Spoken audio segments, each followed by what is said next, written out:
Hey guys, tonight we're going to wander through something strange that most history books whisper about but rarely explain: the quiet, shifty world of medieval vampire hunts. Here's something you might not have noticed if you were to walk through a 14th century village graveyard. You'd see that not all the graves are the same. Some graves are too shallow, others too deep, and some look like they've been disturbed over and over. There's one grave in particular with its edges caved in like the dirt refuses to stay still, like something underneath keeps shifting. That's not your imagination.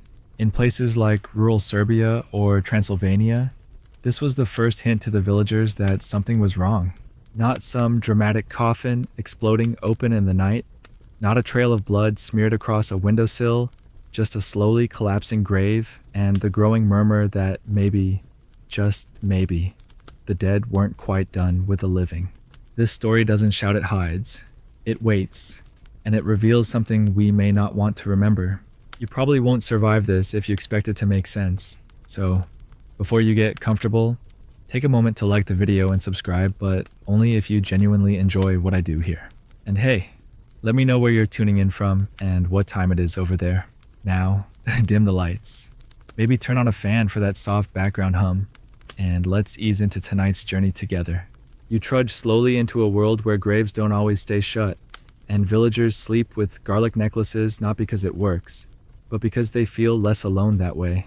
Picture a small stone church sitting on a misty hill, its crooked wooden cross barely hanging on by a nail, and behind it, an uneven patch of earth where the dead don't seem to rest quite right. There's no thunder or wolves howling, just still, damp air thick with the smell of wet grass and something older. This is where it starts, not with monsters, but with doubt. Someone in the village has died. Then a week later, another, then two more. And now, a child won't wake.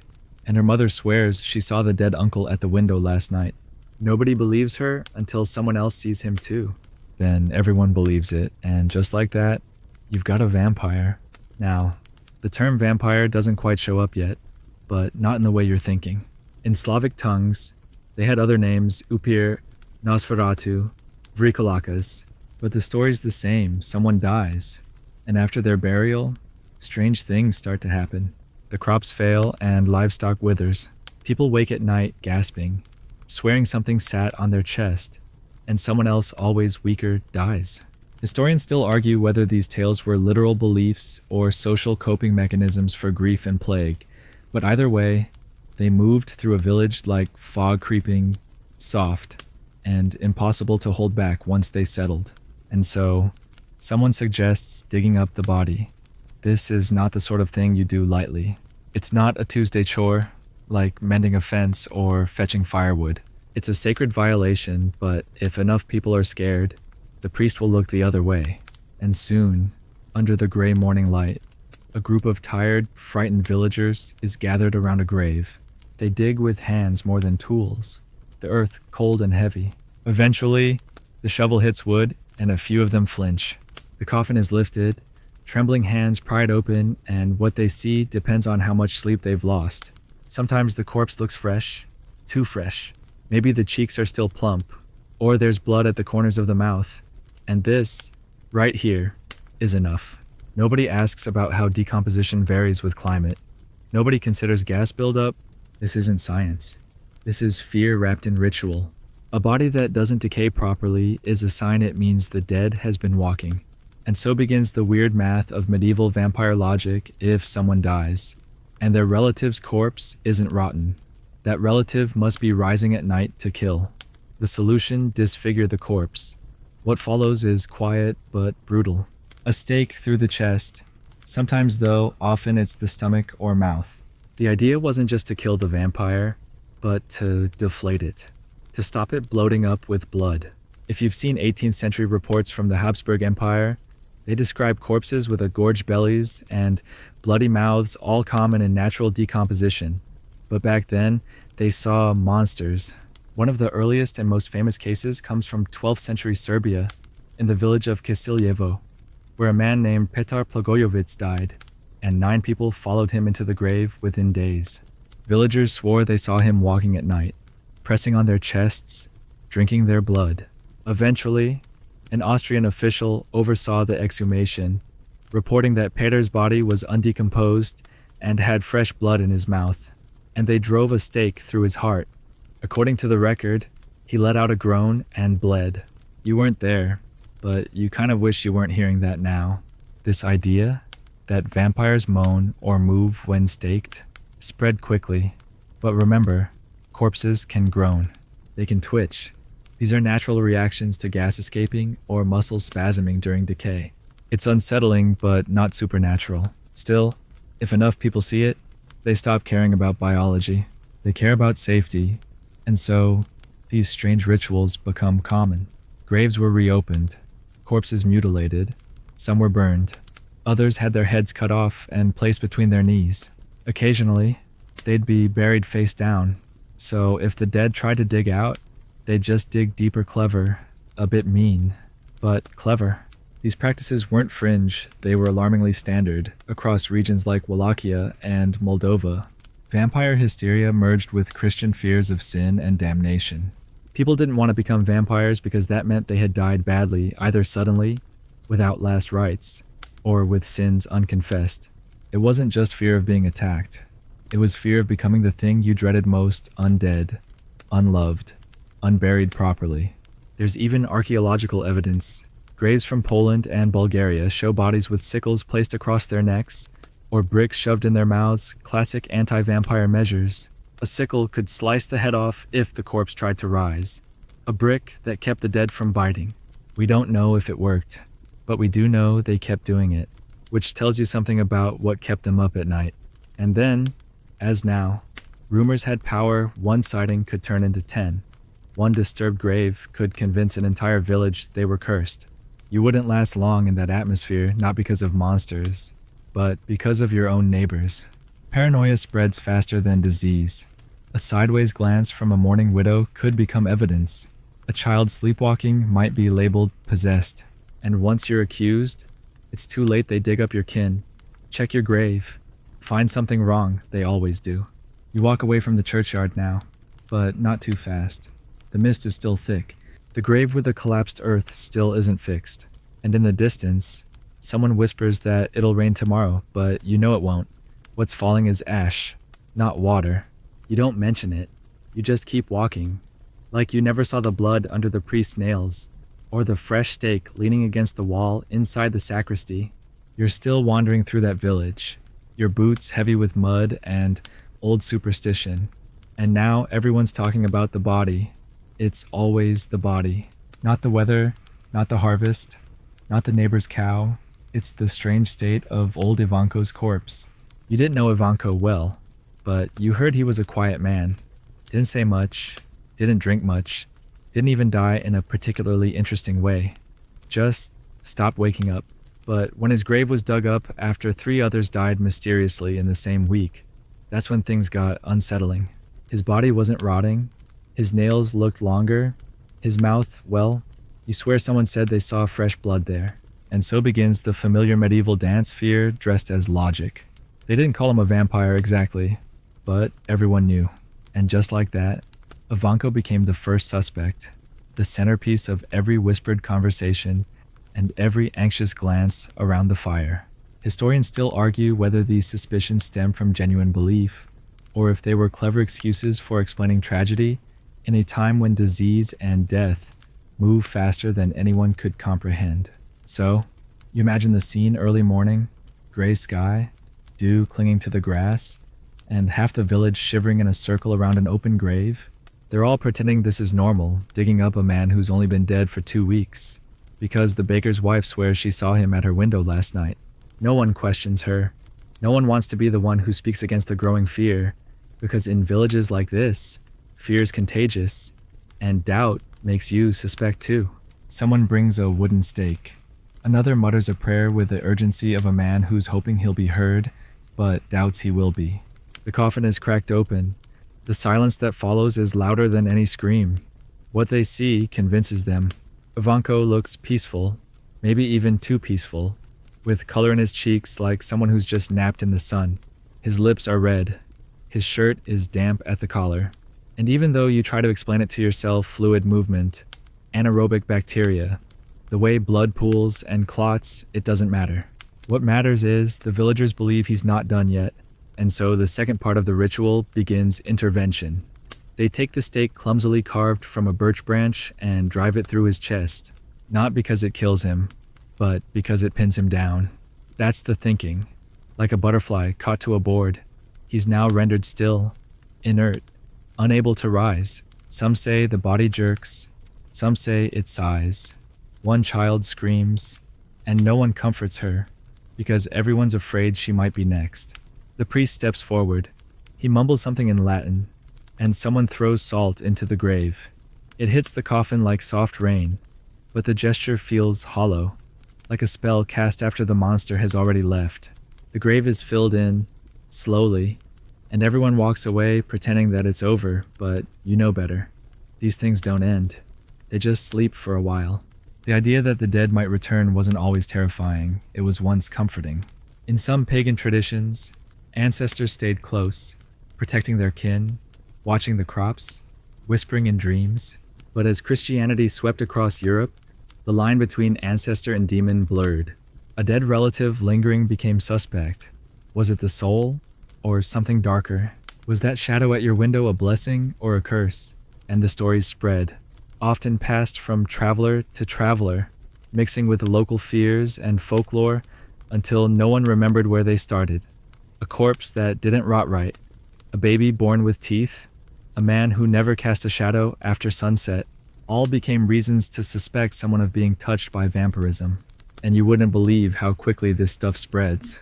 Take, for example, the case of Jur Grando in 17th century Istria, which is now part of Croatia.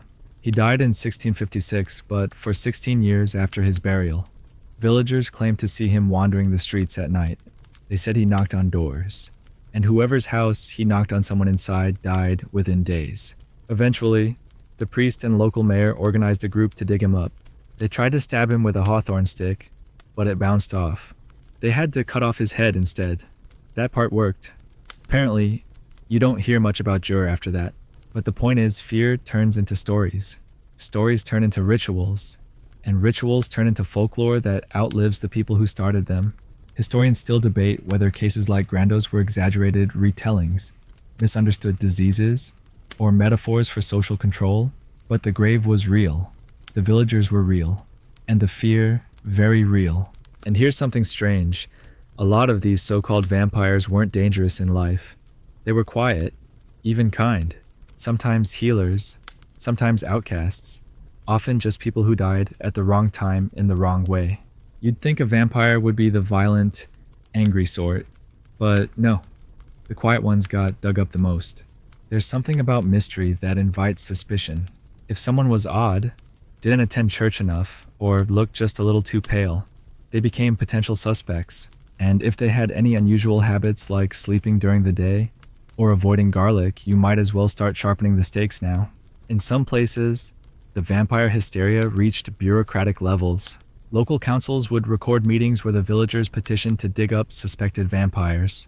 There were actual debates, votes, even clerical documents listing the reasons why certain corpses needed examination. Imagine that your town hall agenda has 3 items: repair the mill, redistribute grain, and exhume Uncle Stefan because he's probably killing the sheep from beyond the grave. It sounds ridiculous now, but back then, entire villages believed their survival depended on doing this correctly. These decisions weren't casual. They were life and death, or unlife and death, if you prefer. You pass by a cottage now. Its shutters are closed, even though it's noon. The family inside is sitting in silence. The grandmother is dying. No one says it, but everyone knows. And they're scared not just of losing her, but of what might come after. They'll bury her properly, of course, with a crucifix and prayers, maybe even with iron nails driven into the corners of the coffin. But they'll also watch her grave for weeks, because if anything strange happens, if the soil shifts, or the wind blows too cold, or someone has a nightmare, they'll dig her up. That's the part they won't say out loud, but you feel it, the tension, the dread, the preemptive guilt. So you keep walking, because stopping means getting noticed. And in these places, you don't want to be noticed. You remember Ivanko, and how quickly a dead man became a villain. You think about how belief turns into action, and how action turns into memory, and how memory can twist truth into legend.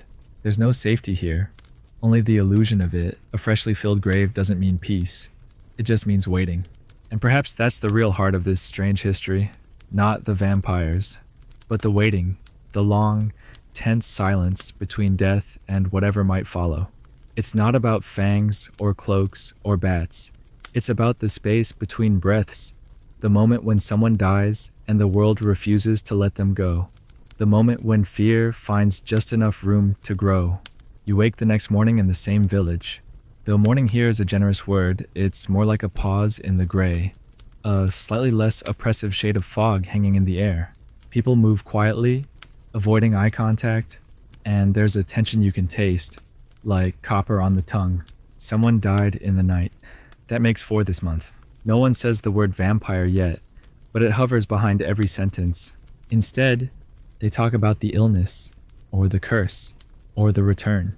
It's not the kind of plague that spreads through sneezes or boils. This one moves through stories, glances, and suspicions. It's the kind of sickness that makes neighbors keep their doors bolted, and priests sleep with a crucifix clenched tight in their fist. And now, the village council is meeting again not to build anything, but to decide whether to dig. This is what you'd call a vampire hunt, though there's no running, no torches, no cloaks flapping in the night. It's just 5 tired men in woolen cloaks, drinking sour beer and arguing over whether Old Marin's corpse looks suspicious enough to justify a stake through the chest. You sit in the back, invisible, and listen. The miller says his wife has bruises on her neck proof. The priest hesitates but nods. The blacksmith just wants the whole thing to be over. He's got tools to fix and livestock to shoe. No one actually wants to do it, but they all agree they have to. That's how vampire hunts begin, not with passion, but with weary obligation. The term vampire by committee might sound funny, but that's literally how most of these events played out. There are surviving records from Eastern European villages, Bohemia, Moravia, parts of Hungary where the minutes of town meetings detail exhumations, names, dates, even line items for expenses, wood for the stake, candles for the vigil, wine for the priest. These weren't crimes or mobs. They were administrative procedures, deadlines for the dead. It's strange how something so dramatic can become routine. These communities had protocols, suspected vampire first. You gather testimonies who saw what, when, and how many people believe it. Second, you check the grave. If you find signs, fresh blood, bloating, lack of decay, you proceed with the appropriate action, staking, beheading, or burning. If not, you leave the body alone, but you keep watching. The entire process was bureaucratized fear. Scholars still debate whether these records were examples of mass hysteria, local folklore, or social control disguised as spirituality. Some argue these rituals offered villagers a sense of agency during periods of uncertainty. Others say they provided a sanctioned outlet for long-held grudges. Either way, they left paper trails, boring, chilling paper trails. The actual process of exhumation wasn't as theatrical as the movies would have you believe. No midnight rendezvous, no billowing capes, just a group of men with shovels, a few lanterns, and a checklist of criteria. Did the corpse bleed when staked? Were the eyes open? Was the mouth full of blood? And if so, what then? You'd think the answer was obvious. Stake it, behead it, burn it, but even that had variations. In some regions, a stake was preferred. In others, iron nails through the limbs. In places like Slovenia, they believed binding the corpse's legs with thorny rope prevented it from walking. In some parts of the Balkans, they'd pour boiling water into the grave. You hear these methods now and think of them as superstition, but to the people performing them, they were emergency procedures, but like defibrillators for the undead. Now you walk through the village square and see the telltale signs. A small pyre being built not for warmth, but just in case. A group of mothers murmuring prayers while watching their children too closely. The blacksmith sharpening something that's definitely not for horseshoes. These aren't angry people. They're afraid. And when fear's the dominant language, suspicion becomes grammar. You remember the miller's wife with her neck bruises? Her story has grown since yesterday. Now she says she saw a shadow cross her window, heard whispering, Someone else claims they saw red eyes in the woods. And someone else heard the church bell ring at midnight, especially suspicious, because the bell rope was cut 3 weeks ago. But none of them are lying. They're just remembering differently now, because memory bends around fear like light around gravity. The council reconvenes. This time, the priest is firm. They'll dig, they'll exhume old Marin at dawn, and so it's settled. A vampire by vote. You watch as preparations begin. A shallow grave is easier to reopen. A stake is carved. A small iron crucifix is polished. Everything is quiet, deliberate, almost respectful. That's the strangest part.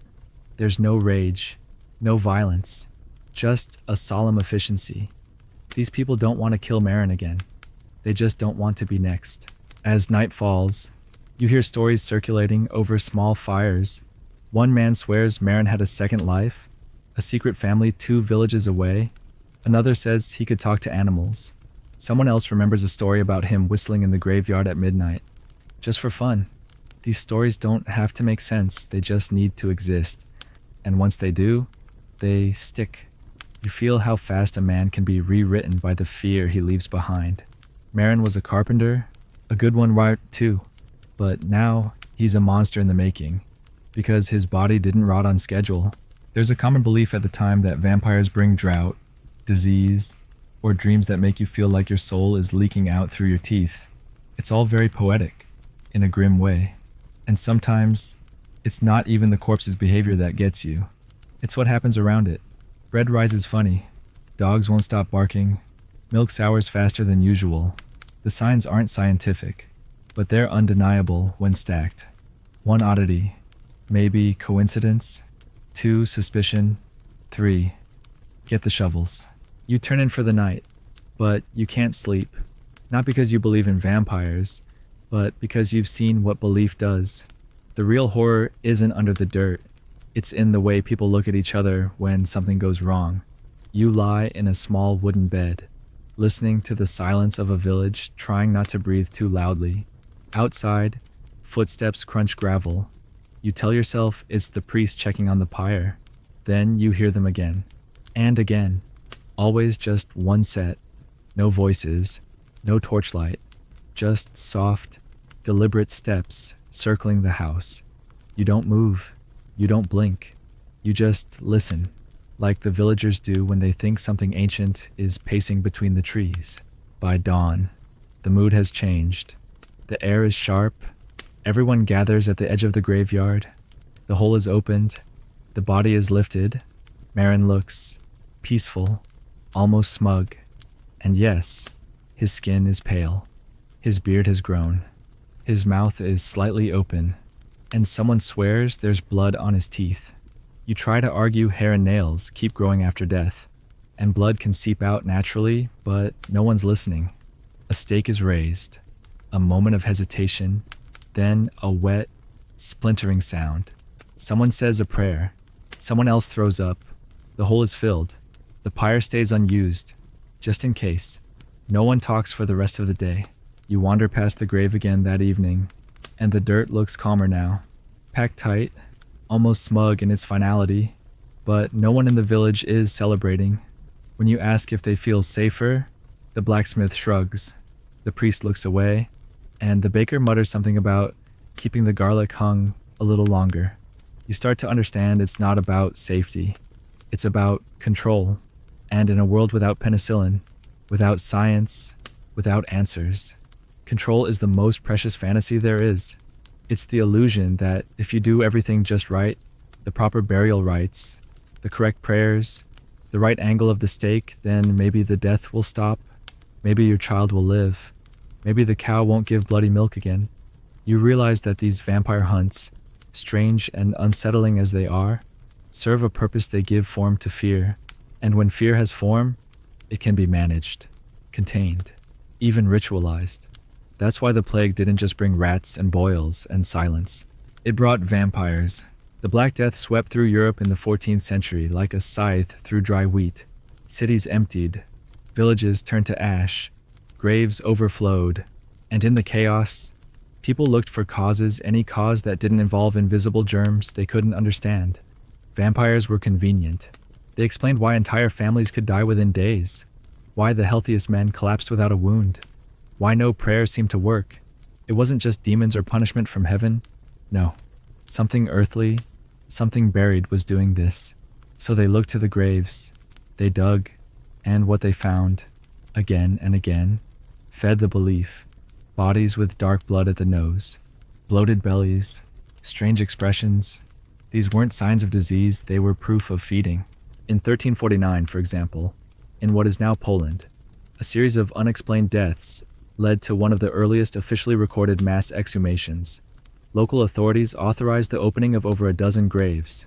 The descriptions that survive are eerie: one woman, 3 weeks dead, whose lips were red and whose body seemed warm to the touch; a child, buried for days, whose skin was white as chalk but unbroken. They staked them all. Some they burned. And when the deaths continued anyway, they blamed the next corpse. It was an arms race with death itself. Historians still argue whether this was mass psychosis or a crude form of epidemiology.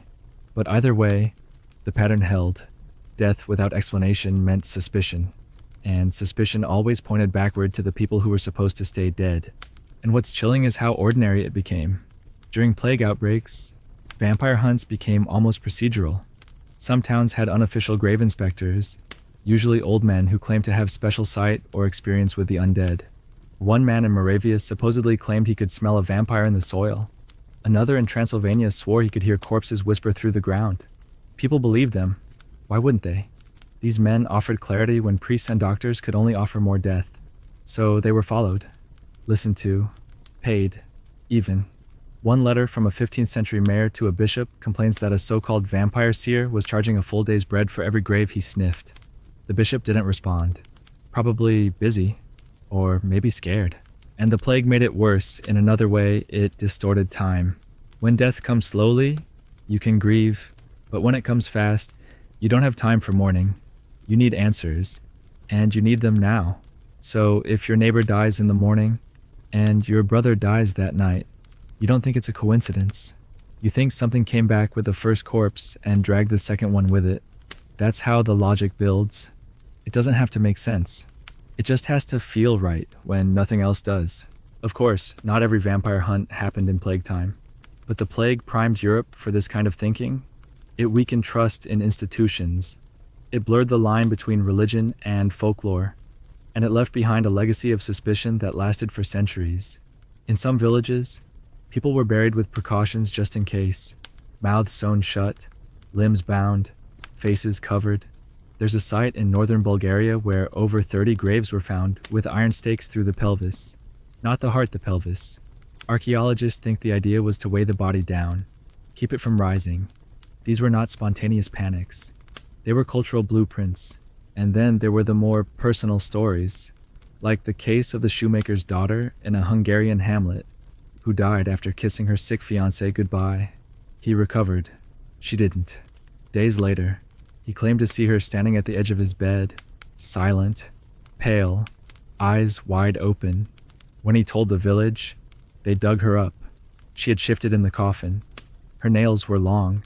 They staked her, burned her. He never married. People said he was cursed, or in love still, or both. But her grave is still there, unmarked, alone. You pass it now as the wind picks up and the trees bend just slightly like they're leaning in to listen. And maybe this is where the horror really lives, not in the grave, but in the aftermath. Because no one ever really forgets a vampire hunt. Even generations later, people speak of the accused with quiet voices. They don't tell the full story, just fragments. The woman who walked too far from home, the man who didn't bleed when he should have, the child who talked in her sleep and said things she shouldn't know.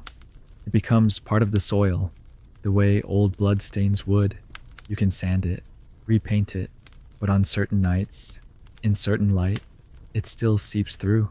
The strange thing is, vampire beliefs didn't stay stuck in the superstitions of the illiterate. Even educated men, clerics, judges, minor nobles recorded these events as fact. In the 18th century, A wave of vampire cases swept through the Habsburg Empire, and official investigations were launched. The famous case of Arnold Paule, a Serbian soldier who died in 1726, led to a military-sanctioned autopsy. When villagers claimed he'd been seen after death, they dug him up. His body was undecomposed, blood at the mouth. They staked and burned him, but the deaths continued, so they blamed those he had bitten, dug them up, and repeated the process. It was a feedback loop of fear. Empress Maria Theresa eventually sent her personal physician to debunk it all. He declared vampire hysteria baseless, but by then, the myth was too strong to kill. You stop at the well and look in, but the water is too dark to see anything. You think of all the stories that start with something just beneath the surface, a sound, a ripple, a name you haven't heard in years. You realize now that vampire hunts weren't about monsters. They were about grief, stretched too thin to bear alone. They were what happened when a village ran out of explanations but still had to keep living. You see it now in the way they speak about the dead, in the way they walk around the old church at night instead of past it, in the way every dog in the village howls at the same hour, and no one questions it. You keep walking, though the sun never fully breaks through the clouds here, and the light that does seep down feels filtered, cautious, like it's not sure it should be illuminating these particular stories. You find yourself at the edge of another burial field, not a grand cemetery, just a loose scatter of unmarked graves beside a mossy chapel, where the wind never stops hissing through the grass. A woman stands alone near one of the mounds, muttering a prayer or perhaps just talking to herself. She doesn't look at you. She's holding something wrapped in cloth, a small wooden cross, or maybe a shard of a broken chair leg, and she pushes it gently into the dirt, as if giving the earth a second warning. You realize she's visited this grave before, maybe not just to mourn, maybe to watch, because in this village, watching the dead is just as important as burying them. You don't say a word. She leaves without looking back, and all that's left is the sound of wind rustling something you can't quite name. This time, they're talking about Petar. You've heard his name before. He's the uncle who always had something off about him. According to one woman, he never liked garlic in his stew. Another swears he slept with his eyes open. You don't know if any of that's true. Petar died last spring, but now, 4 villagers have fallen ill, and one of them, before coughing his last, said he dreamed of a man with a twisted grin and soil in his hair. That's enough. The rumors return. The anxiety stiffens the air like cold starch. The council doesn't need much convincing anymore. Petar's grave is shallow, they say. His coffin poorly sealed. And his sins, well, who really knows? You notice how fast a dead man's life becomes a story, and how quickly that story becomes a threat. They open the grave at dusk.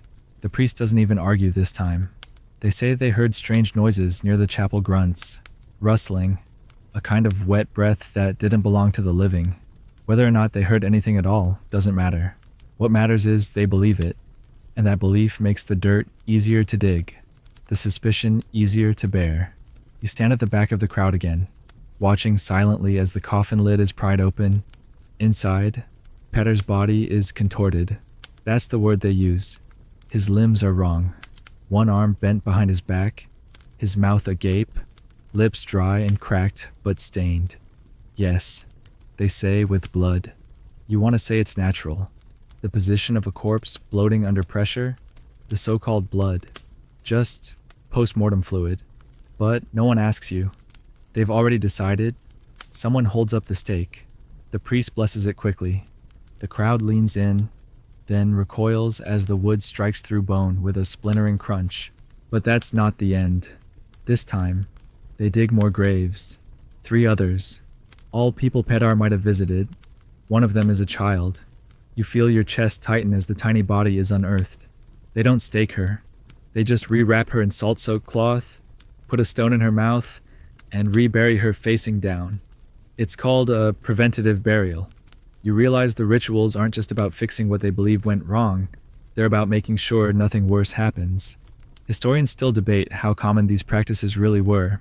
Some argue they were regional anomalies. Others claim they were widespread but underreported. The kind of things families did quietly, between dusk and dawn. never documented but passed along in whispers and grim inheritance. As the exhumations finish, the villagers light a small fire not to burn the bodies, just to mark the space.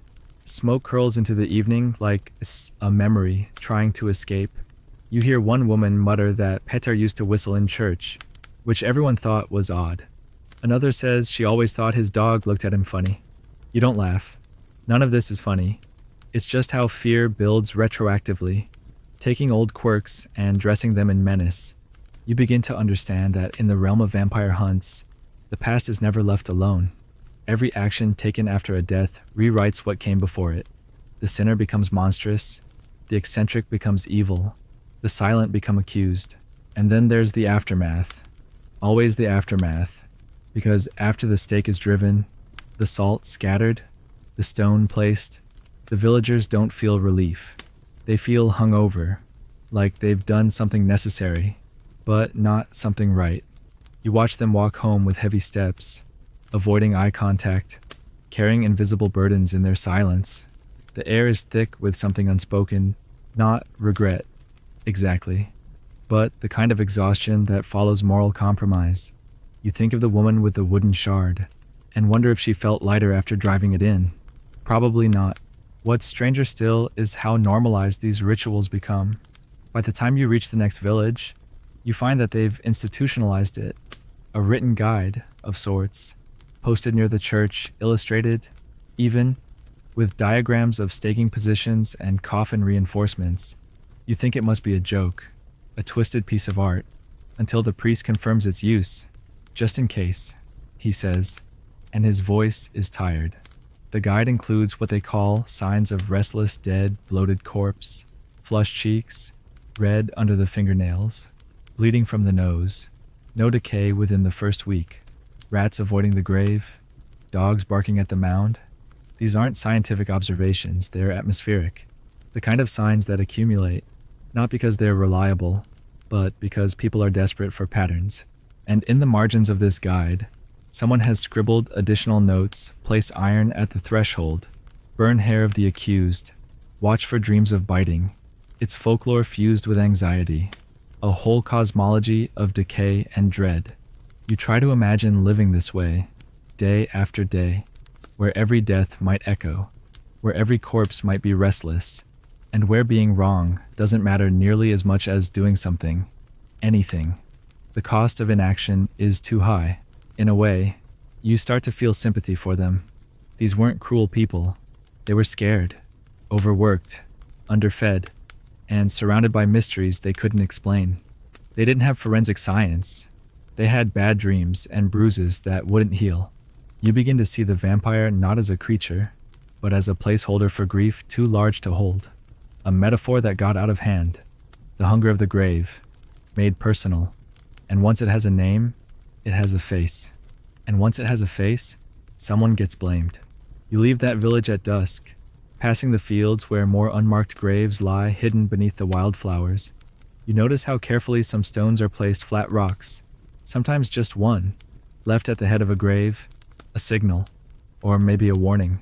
You don't disturb them. You don't speak, because even now, centuries later, it feels like something is still listening. You return to the village square, where life pretends to carry on. A child chases a chicken, a man stacks firewood, the cobbler complains about taxes no one collects. But even as the world stumbles forward, you feel the air has changed. The ground beneath your feet holds memory too well, and just under the surface, the fear never really left it, just learned how to whisper instead of scream. So when you walk past the carpenter's house and see the small bundle of garlic tied above his doorframe, you don't ask questions. When the butcher's wife leaves a clove beneath each window and sprinkles poppy seeds along the doorstep, you nod, because now you understand it's not about magic. It's about routine. These are rituals for survival, performed not because they work, but because they keep your hands busy while your mind tries not to break. But the tools of the vampire hunter are not what you'd expect. There are no silver crosses or glinting blades forged in secret. Most of the time, it's local wood, sharpened by hand, or bundles of herbs tied with trembling fingers. And surprisingly often, the stake wasn't even used. In many regions like Saxony, Galicia, or the Carpathians, the preferred tools were mundane. Even boring rocks shoved into mouths, iron nails through the limbs, or corpses weighted down with millstones. The idea wasn't theatrical destruction, it was containment. Silence the dead before they had a chance to speak. Immobilize the body before it remembered how to move. You look at a rusted plowshare leaning against a wall and realize someone might have once used it as a weapon, not for tilling soil, but for pinning down a cousin whose corpse wouldn't stay put. And the garlic, that's newer than you think. The association between vampires and garlic didn't crystallize until centuries later, likely through a mixture of Balkan folklore and later literary influence. In truth, the medieval villagers didn't rely on garlic nearly as much as they did on practical measures, physical interference with the corpse itself. Garlic, like mirrors or holy water, belonged more to the imagination of 18th and 19th century Europe, where romanticized vampires had begun to take form. In medieval times, the vampire was not seductive. It was not poetic. It was bloated, ruddy, foul-smelling, and boringly human. It was more like a dead uncle you couldn't get rid of. It didn't charm you, it clawed at your throat while you slept. Even the famous stake to the heart trope is less consistent than you'd imagine. In some regions, the heart wasn't the focus at all. They targeted the stomach, the mouth, or the neck, places thought to hold the soul, the breath, or the hunger. In parts of southern Slavic territory, they even pierced the corpse through the navel with an iron pin. A bizarre but documented practice. The belief was that this would nail the spirit into place, stopping it from wandering, and, just to be safe, the body was often decapitated afterward, then reburied upside down, because if a vampire woke up and tried to dig itself out, it would only go deeper. Historians still argue whether these methods were spiritual, symbolic, or just panicked improvisation. But there was a strange logic to it all, a consistency born from desperation. And let's not forget the ashes. Burning wasn't the first option, but it became common when nothing else seemed to work. Burn the body, scatter the ashes in running water. That was the ultimate insurance policy. In fact, some villages kept detailed instructions on how to dismember, burn, and dispose of a vampire properly, not for fun, for safety, because in their minds, leaving a trace meant risking a return. A tooth, a bone, a lock of hair, all were dangerous relics. You hear a story told over stale ale at the inn, a village in Wallachia that failed to scatter the ashes, and weeks later, black dogs with glowing eyes prowled the streets. The storyteller winks, but his voice tightens just enough to make you wonder if he's winking at you or at the memory. There's a kind of craftsmanship to vampire prevention, like good carpentry or fine embroidery. It demands detail. A wrong step means another death, a forgotten nail, a missing herb, a poorly tied burial shroud. These are not small mistakes. You visit an old house where a woman explains how she prepares her family's graves ahead of time, just in case. She shows you the stones she's gathered, the cloth she's blessed, the pins she keeps hidden in a drawer. Better to be ready, she says. Her husband died 3 winters ago. His grave is sealed with a lime and watched every Sunday. Not because she thinks he'll rise, because she knows others might think he has. The role of the vampire hunter in these stories is almost never heroic. More often, it's sad. A brother who has to dig up his sister, a priest forced to exorcise a friend, a son who drives the stake while holding back tears. There are no Van Helsings here, just regular people caught between duty and horror. That's why so many of these stories end in silence, not triumph, just a quiet burial, and the hope that maybe, finally, it's done. Until the next death, until the next dream. You start to notice how the vampire's image reflects the fears of the time. During plague years, it's the bloated, red-faced corpse. During famine, it's the figure that drinks blood and steals breath. During war, it's the stranger with no name and too many teeth. And always, it represents something wrong that can't be explained. In the absence of knowledge, people create patterns. The human mind abhors uncertainty. So, it gives shape to the night. Fangs to a fever, claws to a cough, You feel this shaping instinct deep in your bones now, the way every creak in the floor or snap of a twig could be retold as omen. And what's most curious is that the vampire didn't always look like a man. In some cases, animals were accused, pigs, cows, even sheep, especially if they wandered near a graveyard or were born with deformities. A lame goat might be killed and buried beneath a church altar. A black dog seen near 3 funerals in a row might be stoned or burned. Once, in a Czech village, a chicken was decapitated because its egg-laying pattern was thought to coincide with the local deaths. Historians chalk this up to symbolic association, but you start to wonder if it wasn't something else. If the fear had grown so large, it needed more space to spread more scapegoats, more shapes, more rituals. So you wander again through a forest path at twilight, where the trees lean close and the air tastes like iron. You think of the tools left behind in old barns, rusty stakes, broken crucifixes, bundles of herbs turned to dust. You think of the grave you passed this morning, freshly packed but with a slight dip at the center. You don't say anything. You just keep walking, like everyone else in these stories. Because in the world of medieval vampire hunts, it's not the monsters that kill you, it's the pause. The breath held too long. The silence after the funeral. The question left unanswered. What if it wasn't really dead? You walk back toward the village, dusk beginning its slow descent into full night, and everything feels slightly thinner than before, like the world has been stretched just enough to show the seam between what's visible and what's imagined. A soft wind picks up. Somewhere in the distance, a dog barks once, then stops. That's all it takes for people to start watching the windows.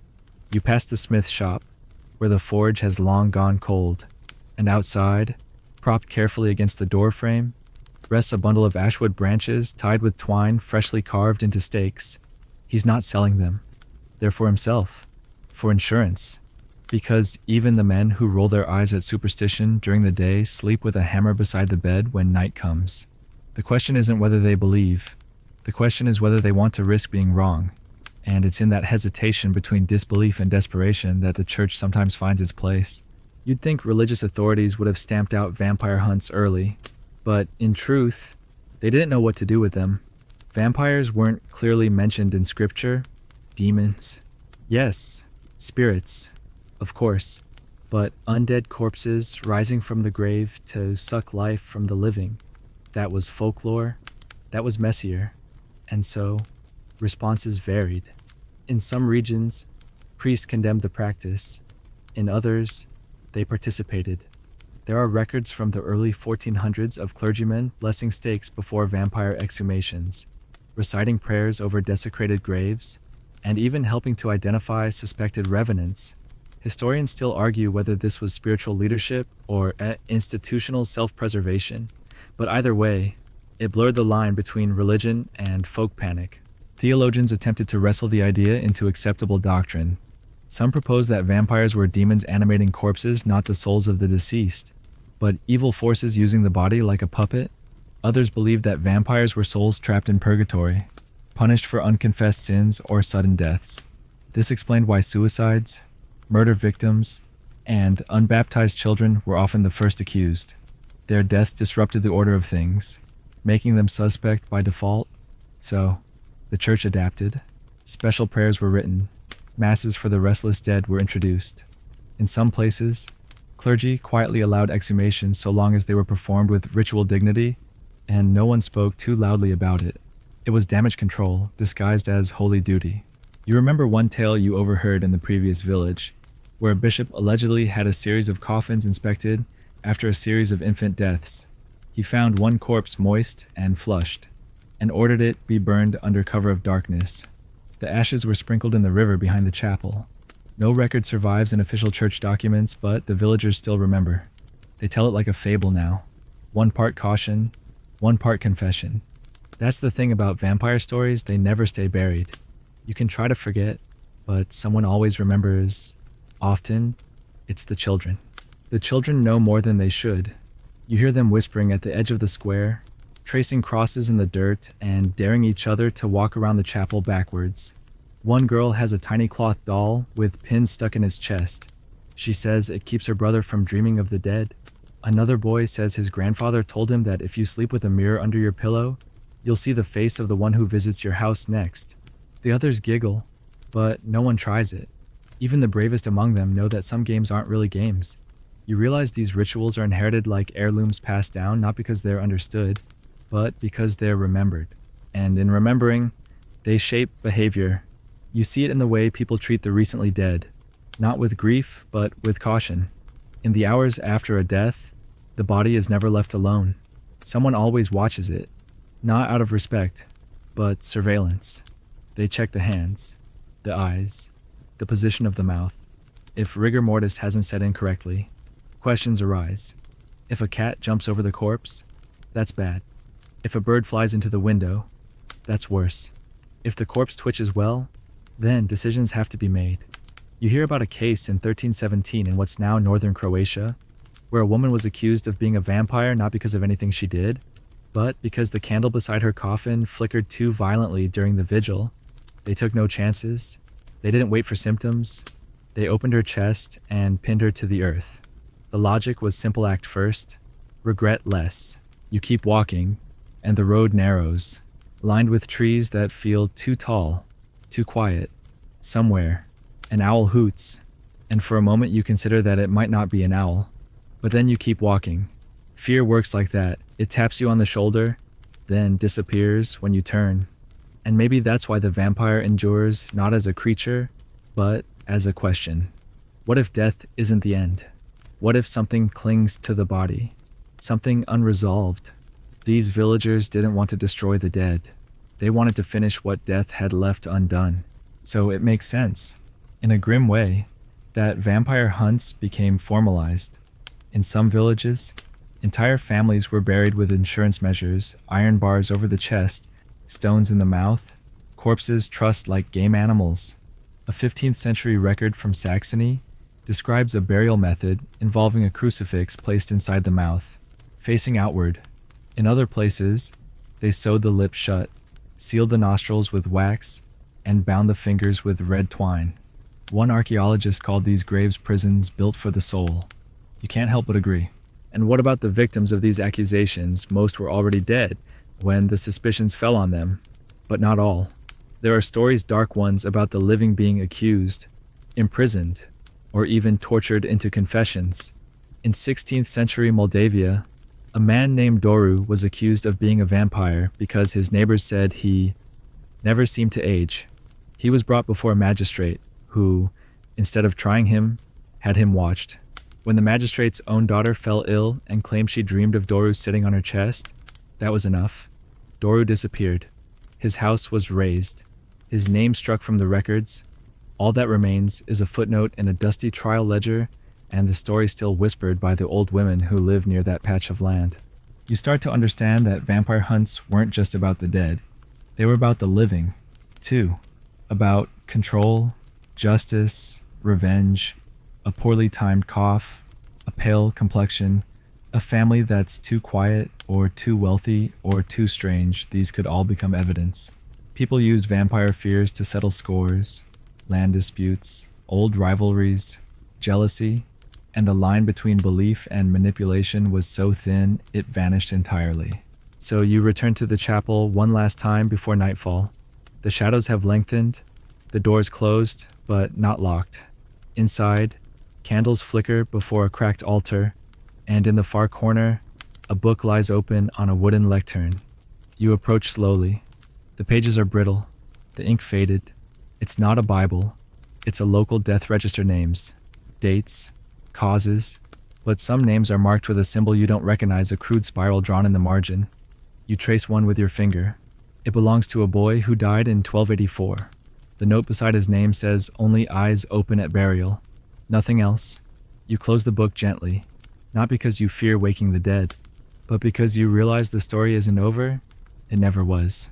You leave the chapel behind, but the image of that old ledger page clings to your thoughts like cobwebs to a lantern. You wonder how many more spiral marks were hiding in margins across the region, how many more names were quietly exiled from memory with nothing but ink and suspicion.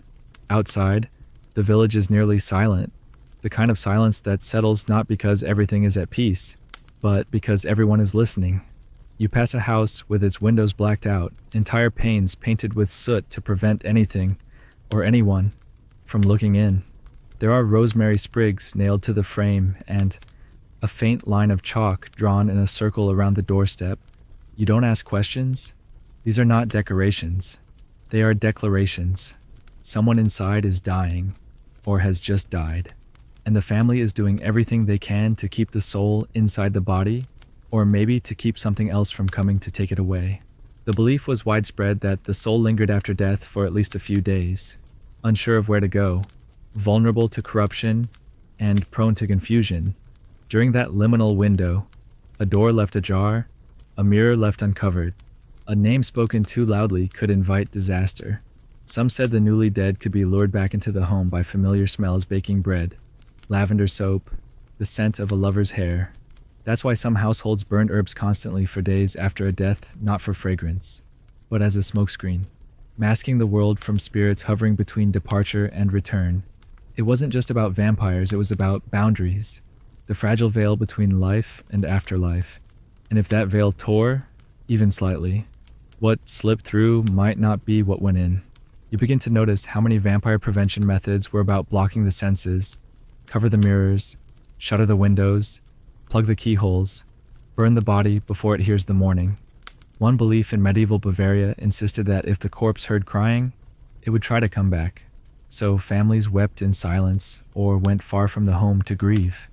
Others left gifts at the grave, not flowers, but distractions, coins, dice, small beads, or poppy seeds.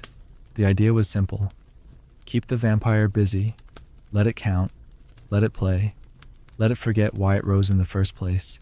It sounds absurd, until you remember how many modern minds still knock on wood, or hold their breath past graveyards. Superstition never really dies, it just updates its wardrobe. Historians still debate whether these practices were evidence of widespread delusion or sophisticated symbolic systems for processing grief. Maybe both. You don't need fangs to be haunted, and the vampire, in many of these villages, wasn't a singular monster, it was a pattern. A repeated misfortune, a sickness that couldn't be stopped. One story tells of a miller who lost 5 sons in 2 years.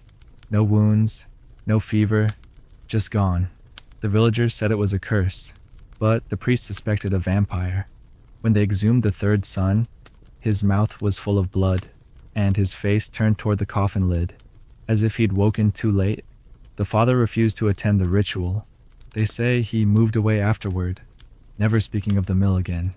You wonder if he left out of shame or fear that he might be next. The more you see, the more you begin to sense a structure beneath the madness. A logic not scientific, but psychological. Vampire hunts gave shape to suffering. When your world is built on faith and famine, on plagues and premature deaths, and every answer from the heavens is silence, you start to seek monsters in the soil, not because it makes sense, but because it gives you something to fight, something to bury, something to blame. That's why exhuming the dead was often followed by a feast, a celebration not of death, but of action. The beast had been named, the corpse had been punished, the story had been closed, for now.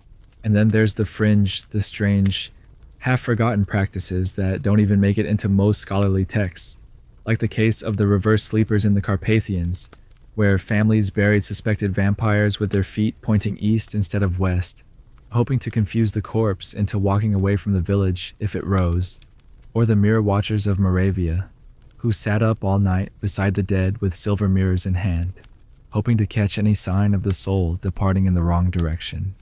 One tale mentions a man who trained roosters to crow at odd hours, believing that if a vampire was near, the rooster's call would be silenced mid-crow.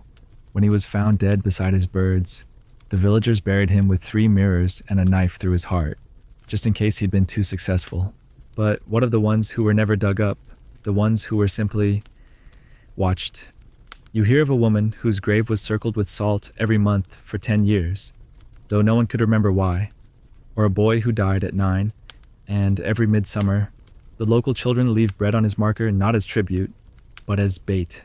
He likes sweets, they say, half smiling, half afraid. These stories blur the line between folklore and communal memory, And perhaps that's the point. The vampire, in these places, isn't a creature you see. It's one you remember. It lives in absence, in the pause before someone speaks, in the way a door creaks differently after a funeral. You pass a cottage with smoke curling from the chimney, and for a moment, it feels warm, safe, until you notice the bone charms hanging under the eaves, small animal vertebrae strung with red thread. You've seen those before. They're not decorations, they're thresholds. And that's when you understand vampire hunting wasn't just a reaction. It was a lifestyle, a quiet, constant readiness, a culture of suspicion etched into the wood grain of every home, whispered in lullabies, taught not as fear but as wisdom. Mothers teach their daughters how to bless a grave. Fathers tell their sons never to speak to strangers near crossroads after dark. No one thinks it's strange. It's just the way things are. The most surreal part is how mundane it all becomes. You listen to a farmer explain how to identify vampire wheat grain grown too fast, with stalks too thick and heavy. He says it ruins the bread. You nod. You meet a woman who refuses to eat garlic unless it's been peeled by candlelight. You don't ask why.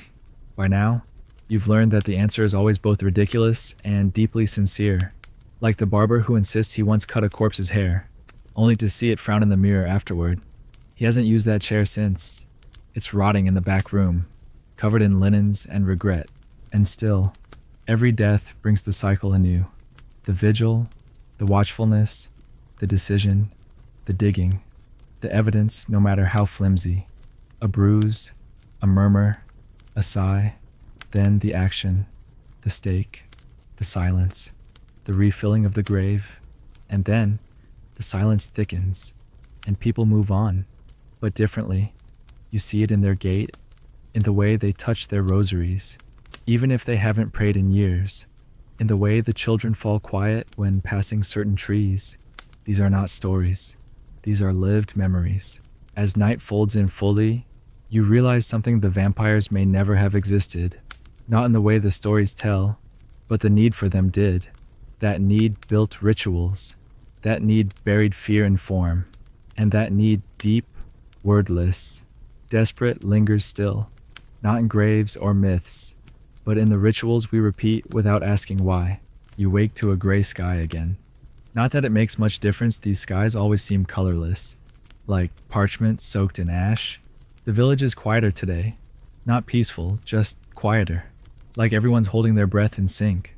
The cobbler's shutters are drawn, the baker's chimney doesn't smoke. The priest hasn't emerged from his home since the last burial, but there's movement near the woods. A group of men, shoulders hunched, speaking low, shovel handles jutting from their packs like spears. They're heading to a pasture on the edge of town where a cow was found collapsed, pale-eyed and foaming at the mouth, and because no one has a better explanation, the word vampire slips into the wind again, soft as a prayer, sharp as a knife. It's not just the dead who are accused anymore. It never really was. Welcome to the part of the story where the animals get blamed too. You walk with them, pretending to be part of the group, though no one really acknowledges you. The cow lies crumpled near a hollow in the grass, its legs twisted oddly, its mouth parted like it had something to say and never got to finish. One man crosses himself, another spits, someone mutters, "It's the old blood again." You've heard that phrase a few times now, always whispered when animals die strangely, or when a dog won't go near a certain path. The old blood doesn't have a clear definition. It's just a way of saying something ancient is stirring, something that doesn't belong to reason. And here, in this field, the signs line up too easily. 3 calves died last week. A goat refused to eat. A cat went missing. The cow is just the latest crack in the dam of shared silence. So they look around, not just at the animal, but at each other. Who's been strange lately? Who's been pale? Or awake too late? Or whistling near the church? Eventually, someone suggests it might not be the cow that's the problem. It might be who fed it. So they turn their suspicions not toward the grave, but toward the living. The shepherd's boy, 17, quiet, prone to wandering, keeps to himself. Once saw him walking backwards through the field. Claimed he was chasing shadows. You feel the mood turn the way milk turns sour fast, subtle, irreversible. The boy's mother insists he's been ill. that he hasn't left the house in days. That's enough to make them sure. Because if he's too sick to come outside, maybe he's not sick at all. Maybe he's waiting for night. In some parts of medieval Europe, it wasn't uncommon for people to believe vampires didn't just come back from the dead, they could be born. Not turned, not bitten born. A child born with teeth, or a caul, or an extra nipple, could be marked from birth as tainted. The term dhampir would come much later, but the fear was already there. Anyone different, anyone inconveniently odd, could be labeled dangerous. There were recorded cases of children being watched, even tested. One test involved holding a mirror to their face and seeing if their breath fogged the glass. Another had them sleep with bread under their pillow, if the bread rotted overnight. The child was cursed? Absurd? Yes. But ritual always is, when looked at from the wrong angle. The boy doesn't even get a proper hearing. By the time you reach his home, the men are already calling him unnatural. They don't say vampire. Not yet. But they don't need to. The words don't matter as much as the intent. His mother cries, insists she'll care for him, that he's just afraid. One man steps forward and offers a compromise: a priest will bless the house. Another man disagrees. A cut needs to be made, just a small one, to see if his blood flows true. The priest never arrives. The cut is made, and the boy, weak and fevered, flinches. That's enough. They carry him outside. He doesn't scream, not because he's guilty, because he's exhausted. When they finally leave him tied to a bed of salt and straw, the village calls it caution. You call it cruelty. Historians still argue whether these accusations were born from genuine belief, or if they masked deeper social tensions: class, envy, isolation, a poor family, a sick child, a few unlucky deaths in the neighborhood.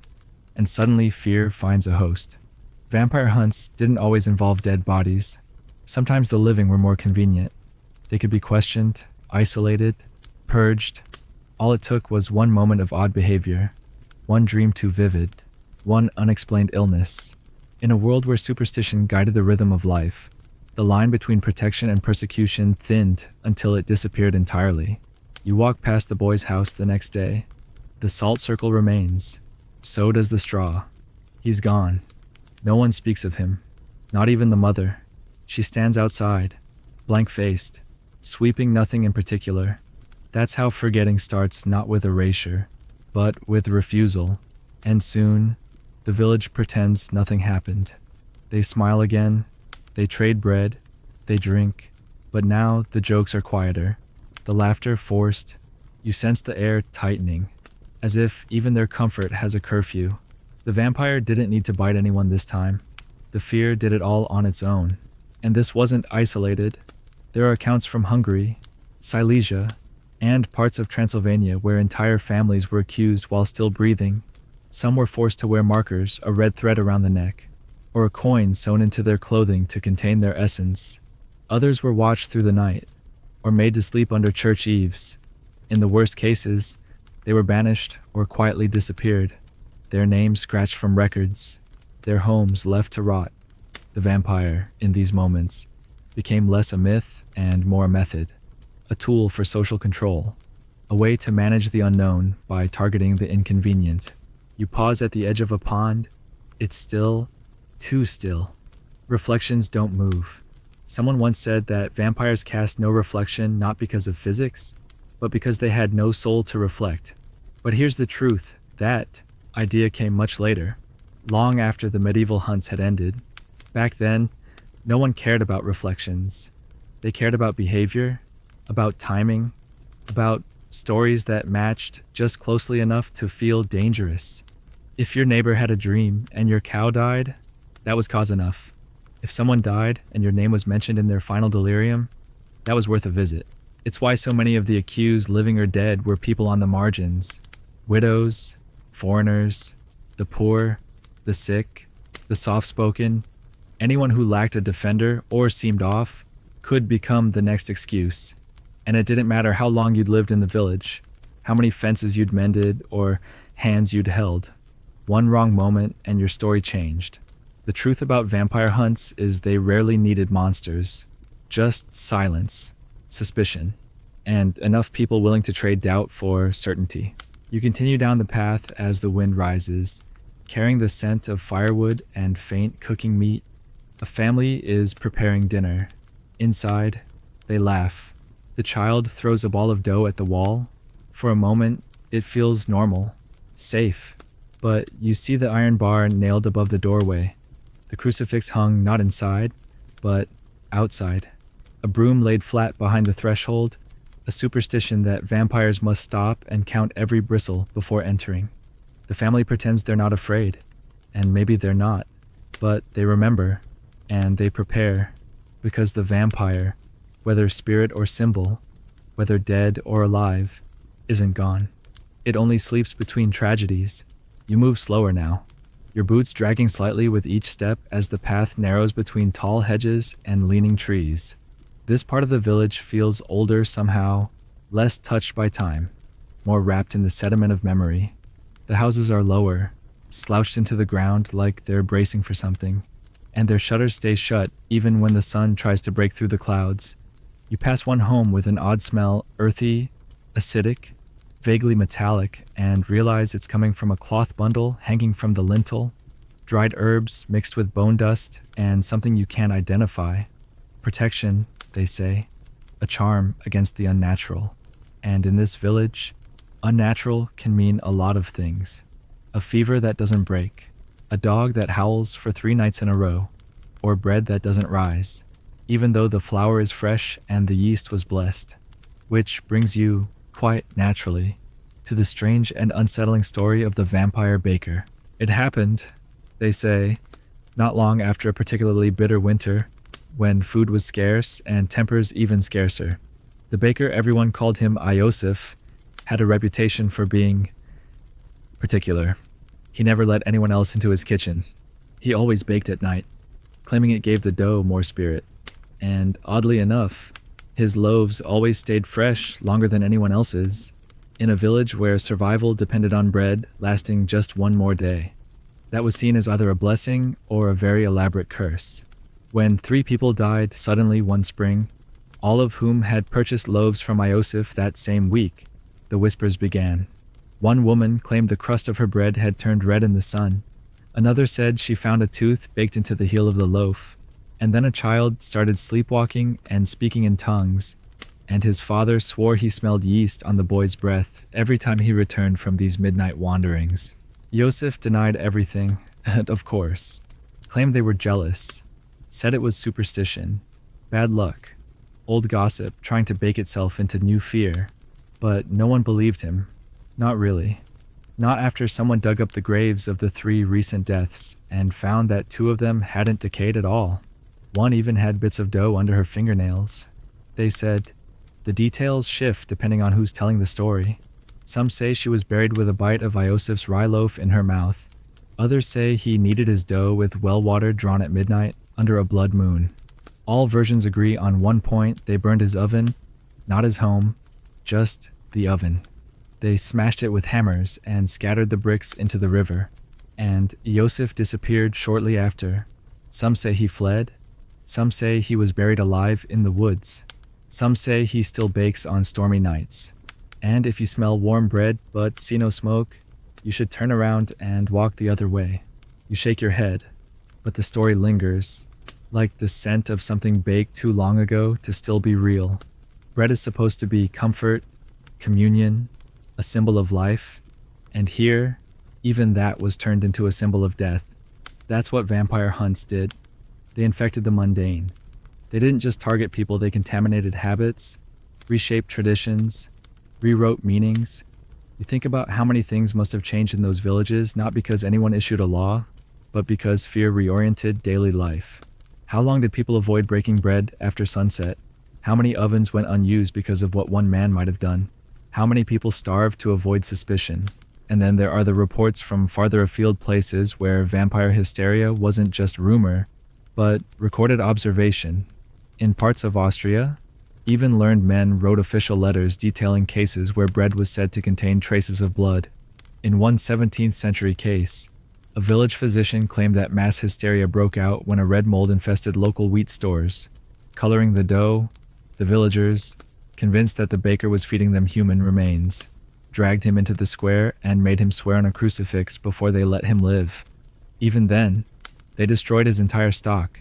Historians now suggest ergot fungus as the real culprit, a hallucinogen known to cause panic and visions. But no one in the village had ever heard of ergot. They knew only what they saw: red bread, sick children, a pale baker. The conclusion was obvious. You find yourself wondering what it would take for you to believe.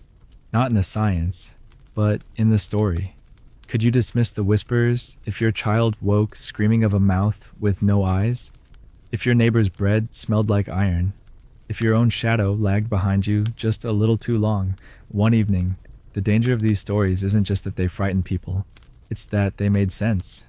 In a world where nothing else did. You see that now, walking past the old well, where women used to draw water only at dawn, because they believed anything taken after dark belonged to the dead. The well is dry now, but the bucket still hangs, rope frayed but intact, waiting. And what of the so-called living vampires, the ones who weren't blamed after death? But during life, Yosef wasn't the only one. In various records from the 15th to 18th centuries, you find mention of people suspected not because of bodies or dreams, but because of food. The baker, the brewer, the butcher, professions that dealt with flesh and fermentation, with processes no one fully understood. When something went wrong, a sour ale, a spoiled haunch, a loaf that made you feel dizzy, the provider became suspect. The vampire hunt extended from the grave to the market.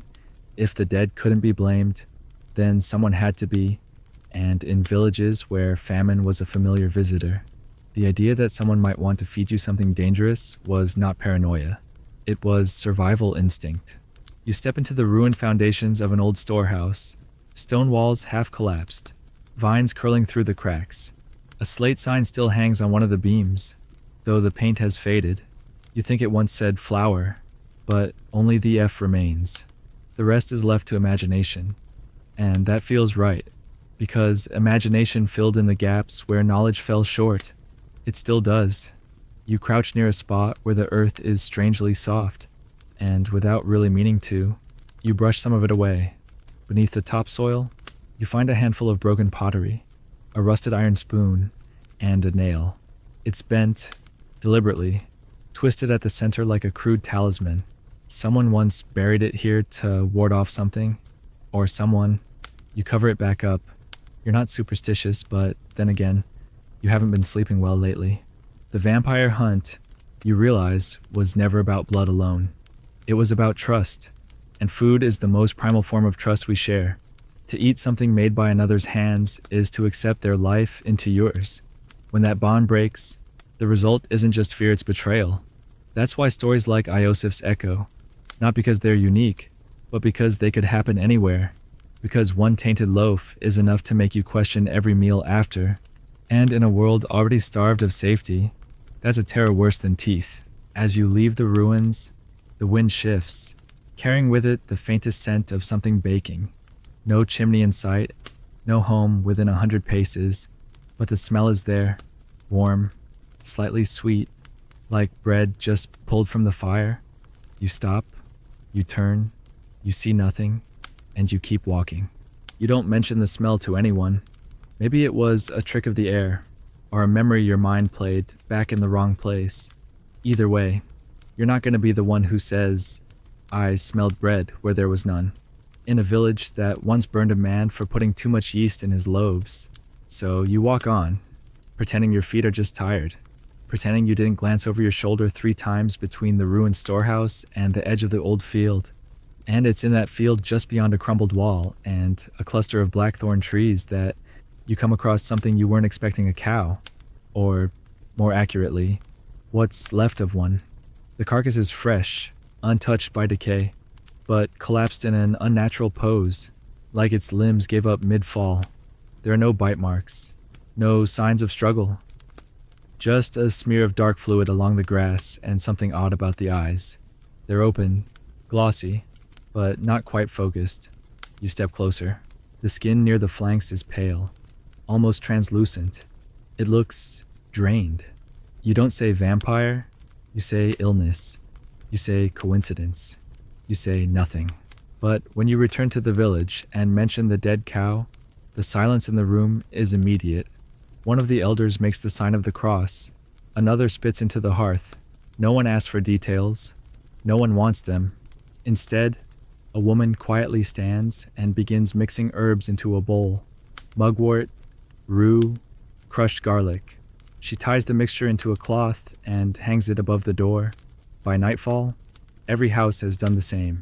Not because they believe it will help, but because not doing it feels like inviting the thing in. The vampire isn't always a person. Sometimes it's a force, a pattern, presence that comes when the rules go unfollowed or the rituals are broken. And the dead cow is not a sign of danger. It's proof that someone forgot something. That's when the stories start to circulate again, like smoke under a door, not loudly, just a whisper at first. A baby with night sweats, a man with blood in his stool, a traveler who hasn't aged in years. You hear someone mention a girl who sings in her sleep and in a language no one knows. No one says the word directly, but it hums beneath everything. Vampire, vampire, vampire. The priest doesn't address it during Mass, but his sermon is filled with words like vigilance and purification.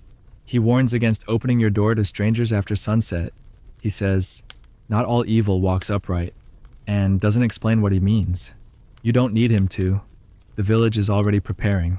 At the edge of town, a boy is caught digging. Not a grave, just a hole behind the stables, but he won't say why. When questioned, he only says, I thought I heard breathing. That's enough. They don't hurt him, but they send his family away for a while. To the hills. They say, the hills have no names. People who go there don't always return.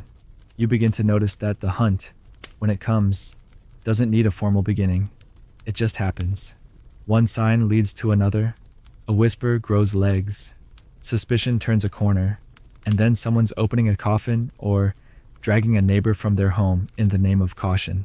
It's almost mathematical. The way it unfolds, a body, a symptom, a name, an action, and then the forgetting. That's the part that chills you most, the deliberate forgetting that always follows. No one talks about the boy the next week. No one mentions the cow again. The cloth bundles remain above the doors, but they're explained away as just habit. Fear metabolizes quickly in villages like these. It's not erased. It's buried layered over with chores and prayer and small talk about weather that never really changes. But if you dig just slightly, the truth pulses underneath. One evening, you speak with a man named Thomas who claims to remember when they exhumed his grandfather. It wasn't during plague, or famine, or drought. It was just after too many people started feeling watched. That's how he puts it. Watched. As though the air itself had grown sentient. He says it started with dreams. People waking gasping, their lungs heavy, their throats raw. Then the livestock began to act strangely. Then a girl went missing, though no one really talks about that part anymore. They said my grandfather came back, Thomas says, staring into his cup. But he was always gentle, always quiet. They dug him up anyway. Found his eyes open. Of course they were. Thomas mutters. He was buried face up. The stake was made of ash. The blow was clean. And they all felt better afterward. That's what matters, he adds. Not whether it was true, just whether it helped.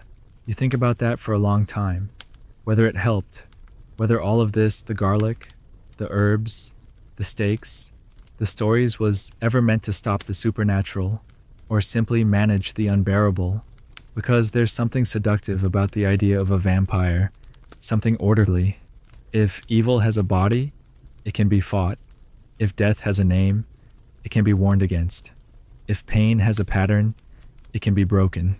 But if it doesn't, if it's just chaos, just illness, just misfortune, then there's nothing to do but endure it. And people are rarely content to endure. So they hunt, quietly, methodically, without torches or pitchforks, but with sighs and shared glances and small acts of preparation that make the world feel slightly less fragile. And when the moment comes when someone is blamed or buried again, or quietly disappeared, no one celebrates. They just nod. They sleep a little better. And when the next death comes, they begin again. You pass a woman cleaning her steps with vinegar and salt water, muttering something under her breath. A child follows her, scattering poppy seeds across the threshold. So he'll have something to count, she says. When you ask, you don't ask who he is. You just watch the seeds fall, rolling and bouncing like tiny bones. It feels silly, but it doesn't feel wrong. You end your walk by the chapel again, where the graveyard has grown slightly. One more mound, one more cross. No name yet, but someone has already placed a stone in the mouth, just in case. Always just in case.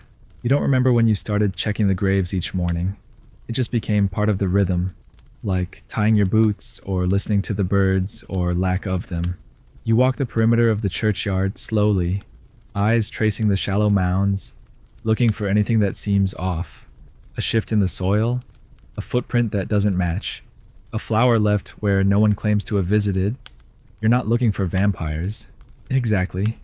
You're looking for disturbance, for rupture, because in this village, the line between what's resting and what might rise again is thinner than parchment soaked in rain.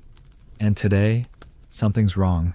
One of the graves, new, barely settled, has a slight dip in the center, just a few inches, but enough to make you stop. You stare at it too long. You tell yourself it's natural. Settling earth, moisture in the soil, maybe even an animal. But then you remember the stone in the mouth. You remember the bundle of herbs. And still, the ground has moved. You tell the priest. He doesn't answer, just nods. The next morning, the grave has been filled in tighter, the soil flattened, a second cross hammered in at the foot.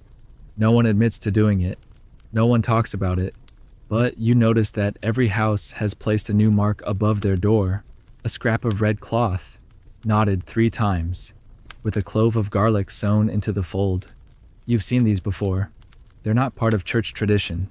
They belong to the old ways, the ways whispered about by the grandmothers, never written down, never blessed, but trusted all the same. It's strange how quickly people return to the old symbols when the new ones feel brittle. And then the monk arrives. You weren't expecting him. No one was.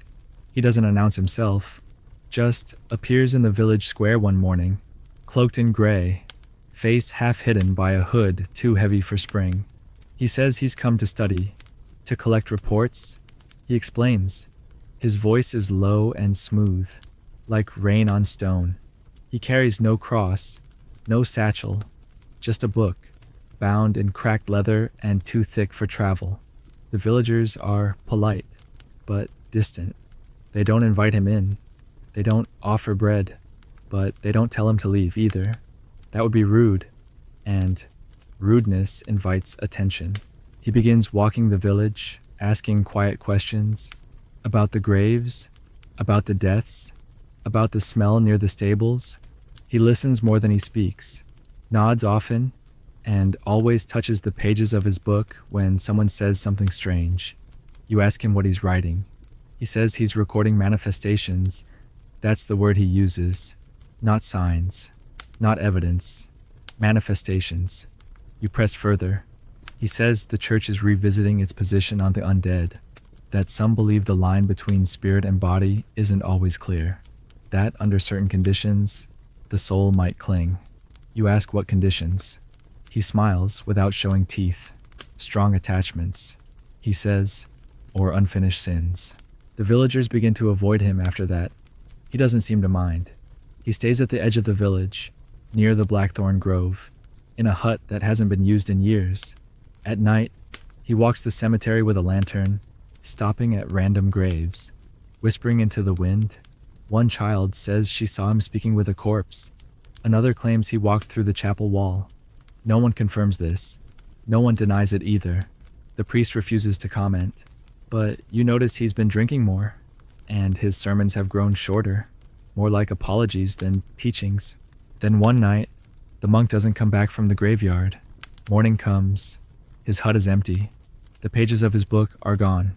All that's left is a single page on the floor, weighted with a stone on it, in ink darker than blood.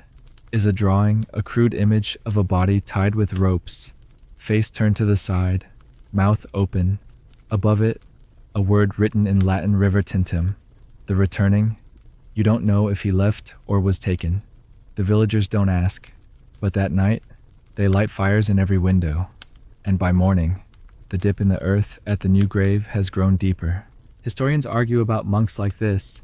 Some say they were heretics, others say they were seekers of truth, roaming the countryside in search of signs the church dared not acknowledge. A few were excommunicated, others were simply forgotten, but their writings survive in odd places, margins of manuscripts, scribbled prayers in the backs of hymnals, strange symbols etched into the bindings of psalters.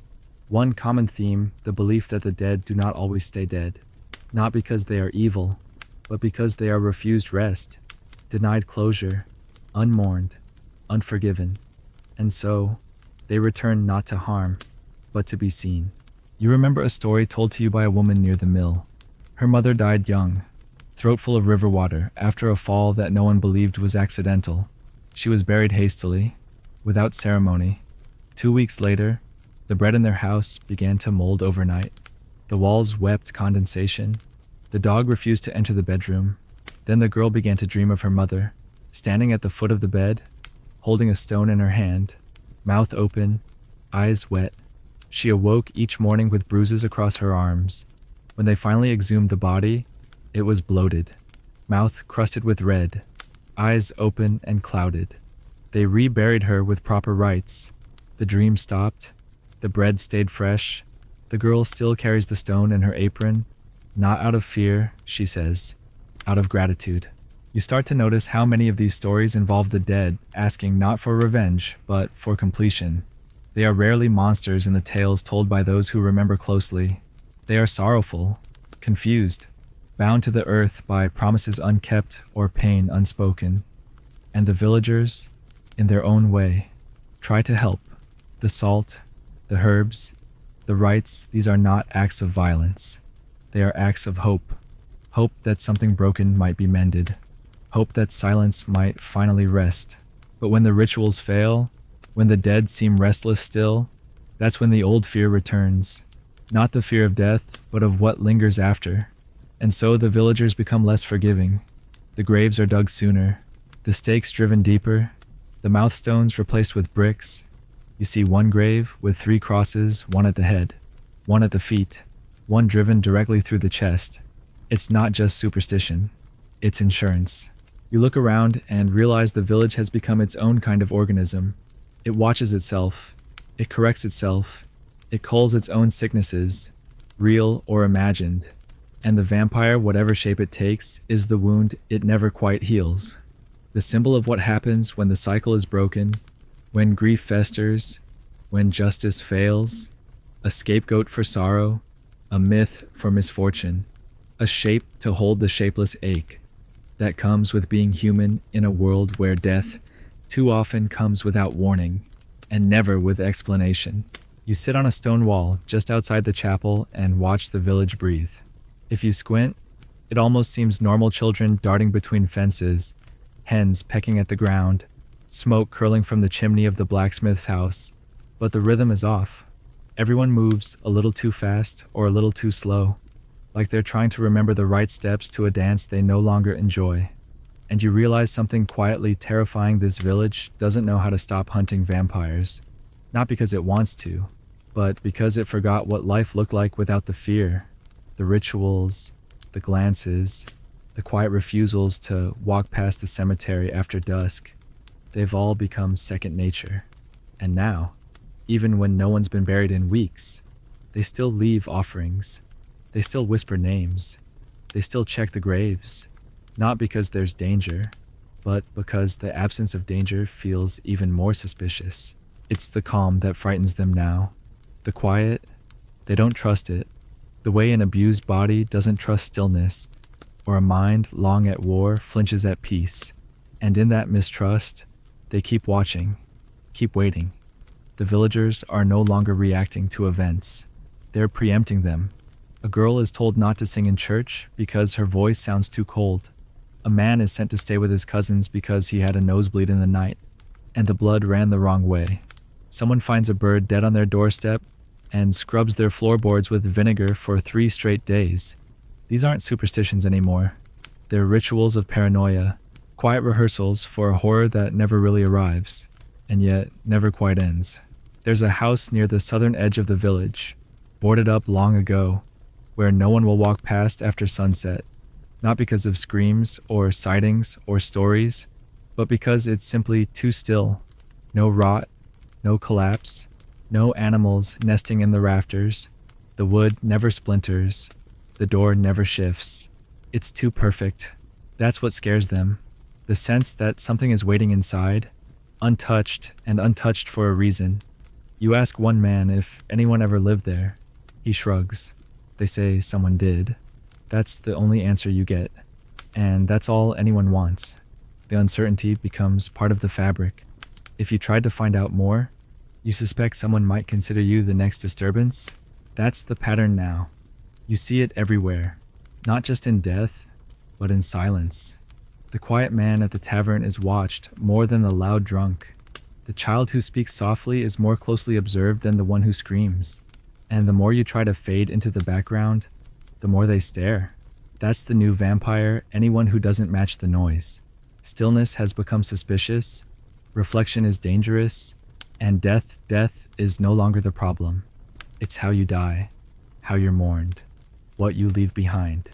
One wrong moment, one strange word.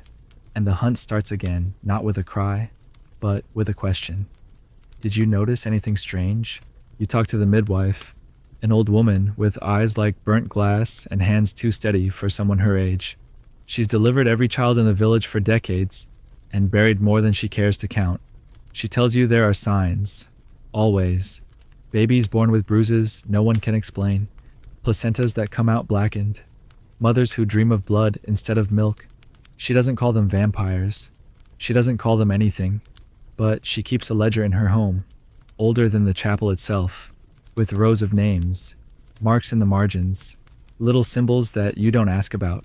She tells you she doesn't do it out of fear.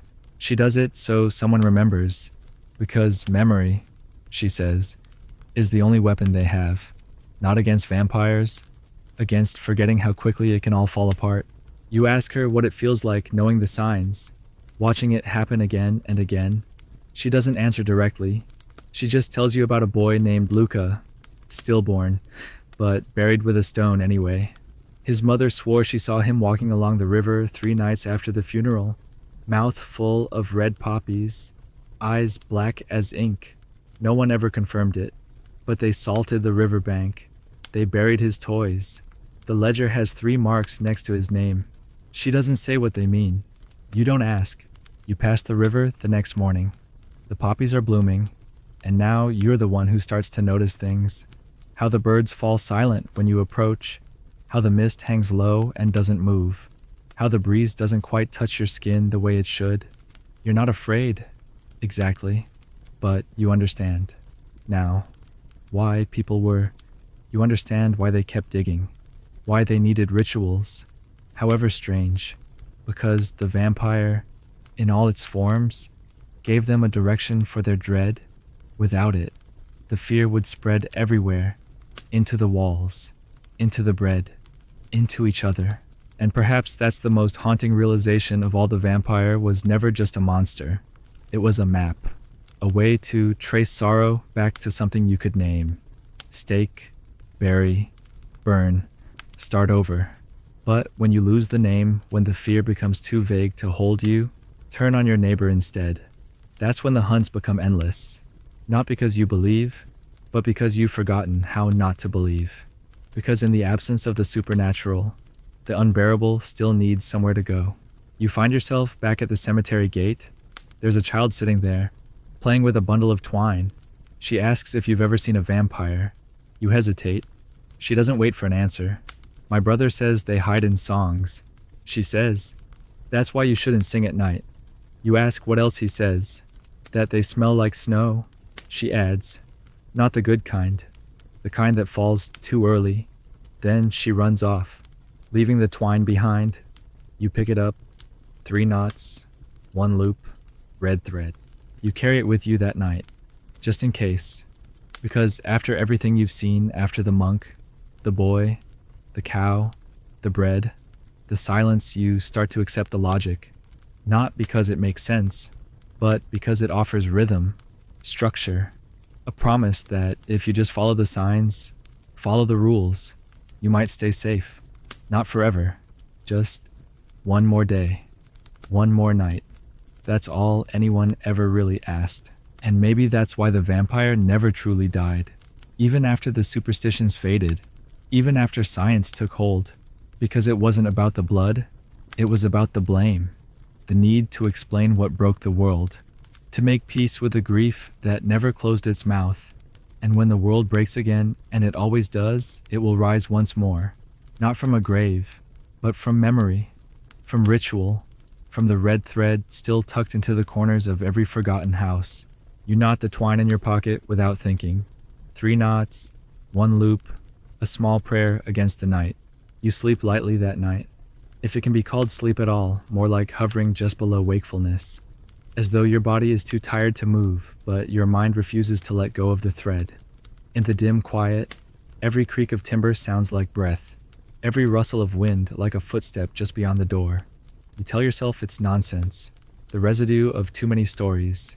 Too many long walks through places steeped in grief and suspicion. But your hand still closes around the red thread bundle in your pocket, and you fall into something that isn't quite a dream. There's a hallway, long and narrow. You're walking it slowly, and the walls pulse like lungs. Doors on either side, some open, some shut. At the end of the hall, a figure stands turned away. You know who it is before you get there. You always do. You never reach him. You always wake up before that. And when you sit up in bed, the room feels heavier, like someone else just left, like their presence peeled away from yours, an instant before you return to your body. That's how most people describe it here. Not a vision, not a ghost, just a sense that you're occupying borrowed space, that something else was here first. You keep the dream to yourself as you walk into the village square, but you can tell by the eyes of the people that you're not the only one. Everyone seems worn thin this morning, as if their rest, too, had been laced with some presence they couldn't explain. They don't speak about it, but the signs are clear. A woman burning juniper at her windowsill, a man drawing strange symbols in the frost on his wagon wheel, 3 children tying knots into a piece of string, mimicking something they don't understand but feel compelled to repeat. This is how the stories survive, not through belief, but through repetition. The vampire, once a corpse in a grave, now lives in gestures, habits, the compulsions people follow without asking why. And this morning, it's everywhere. There's talk of another grave, one from decades ago, a name barely remembered, but someone says they saw the ground shift. That's all it takes. The boy who saw it won't stop crying. His mother won't let anyone near him, convinced he's been touched. You don't know what she means. Exactly. Neither does she. But the phrase itself is enough to set people whispering again. Touched, not bitten, not cursed, just touched by death, by fear, by whatever it is that moves between the skin of the world and the places where memory pools like rainwater. Soon, a small group has gathered near the grave. They don't dig, not yet. They just stand there, staring at the soil, as if it will explain itself. One of the elders brings out a long iron nail and hammers it into the earth. A woman follows with a bowl of ash. Someone else scatters salt. No one talks during the process. No one explains what they're doing. But the grave is treated as though something almost happened. A near miss. Averted. Maybe. And afterward, the boy is taken to the chapel. Not for exorcism. Not for prayer, just to sit in the pews with a candle in his hand. The candle burns for hours. When it's gone, they say he'll sleep fine. That's the custom. You ask if it works. No one answers. You realize the answer doesn't matter. Historians often dismiss these acts as ritualistic residue leftover instincts from pagan times, syncretized through Christianity and filtered through trauma. But you're starting to see something else. These aren't leftovers. They're adaptations. This village has survived not by forgetting, but by evolving its fears into something livable, manageable, not gone, just contained. And the vampire, now, is less a creature and more a pressure, a weight, a background hum. Not stalking in the dark, but nestled in the spine, a reason to stay close to the fire, a reason not to walk alone after dusk, a reason to bury grief properly, with songs and salt and silence. You spend the next afternoon with the gravedigger. He's younger than you'd expect, sharp-eyed, scarred along the cheek. He doesn't say how. You don't ask. He shows you how he lines the graves. Not too deep, not too shallow. Enough room for the body, but not so much that it could shift uncomfortably. The dead don't like to be cramped, he says, without irony. He tells you he's seen bodies move, not rise, just shift, tense, relax, like they're listening. He tells you he whistles while he works, not to cheer himself, but to let them know he's there. They get less restless that way. He adds, then he tells you something you won't forget. Sometimes, he says, you dig someone down just right, and it's quiet for months. But if the wind shifts while you're covering the last bit, if it howls just once, real sudden, then you've got to dig again next week. Always happens. You don't laugh. Neither does he. That night, the wind shifts. Not loud. Just one sudden gust across the cemetery hill. Sharp and clean and final. Like a punctuation mark on a sentence you didn't know you were writing. The next morning, the grave he filled is sunken. Again, you don't even ask this time. You just follow the group back up the hill, back to the dirt, back to the ritual, the stake, the salt, the silence. But something is different today. No one makes the sign of the cross. No one brings a priest. The gravedigger himself doesn't speak. He just digs. And for the first time, you see what they've all come to understand. The rituals aren't protection anymore. They're confession. Admissions that the fear has no cure, that they keep doing this not to stop the horror, but to keep it familiar, to make sure it stays the same. Because if the fear ever changes, they wouldn't know what to do. And perhaps that's the most chilling thought you've had yet. Not that vampires might exist, but that people need them to, that some fears become furniture, part of the room, part of the rhythm, part of the ritual that lets life move forward. You think of how many things in the world operate this way. How many invisible rules you follow just because you're afraid of what might happen if you don't. You've been in this village too long.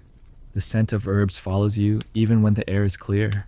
You flinch at birds landing too softly.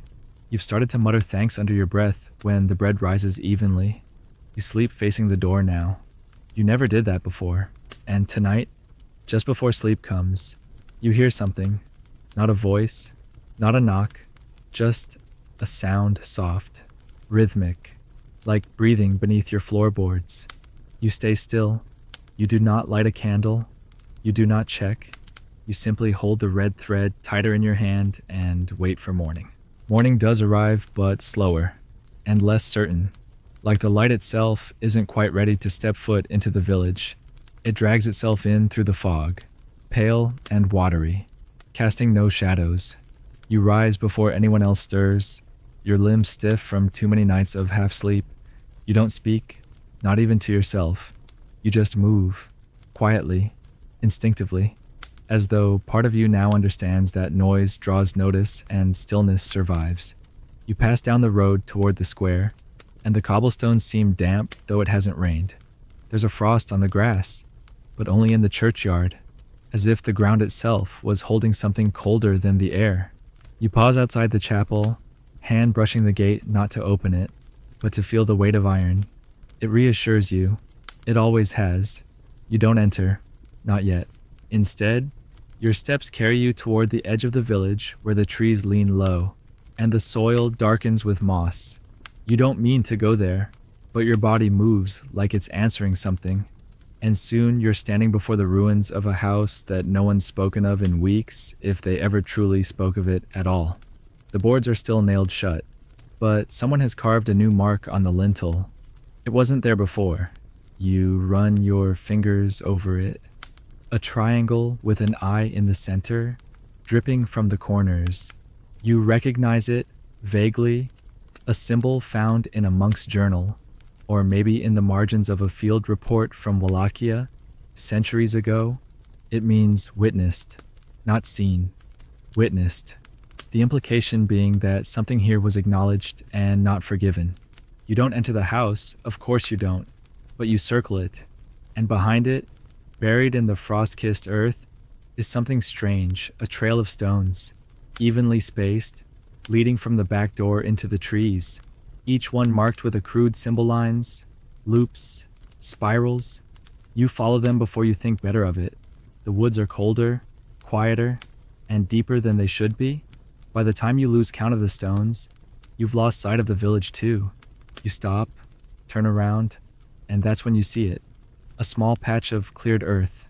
Not a grave, exactly, but something once buried here, something recently unearthed. You kneel, press your hand into the soil. It's warm, too warm.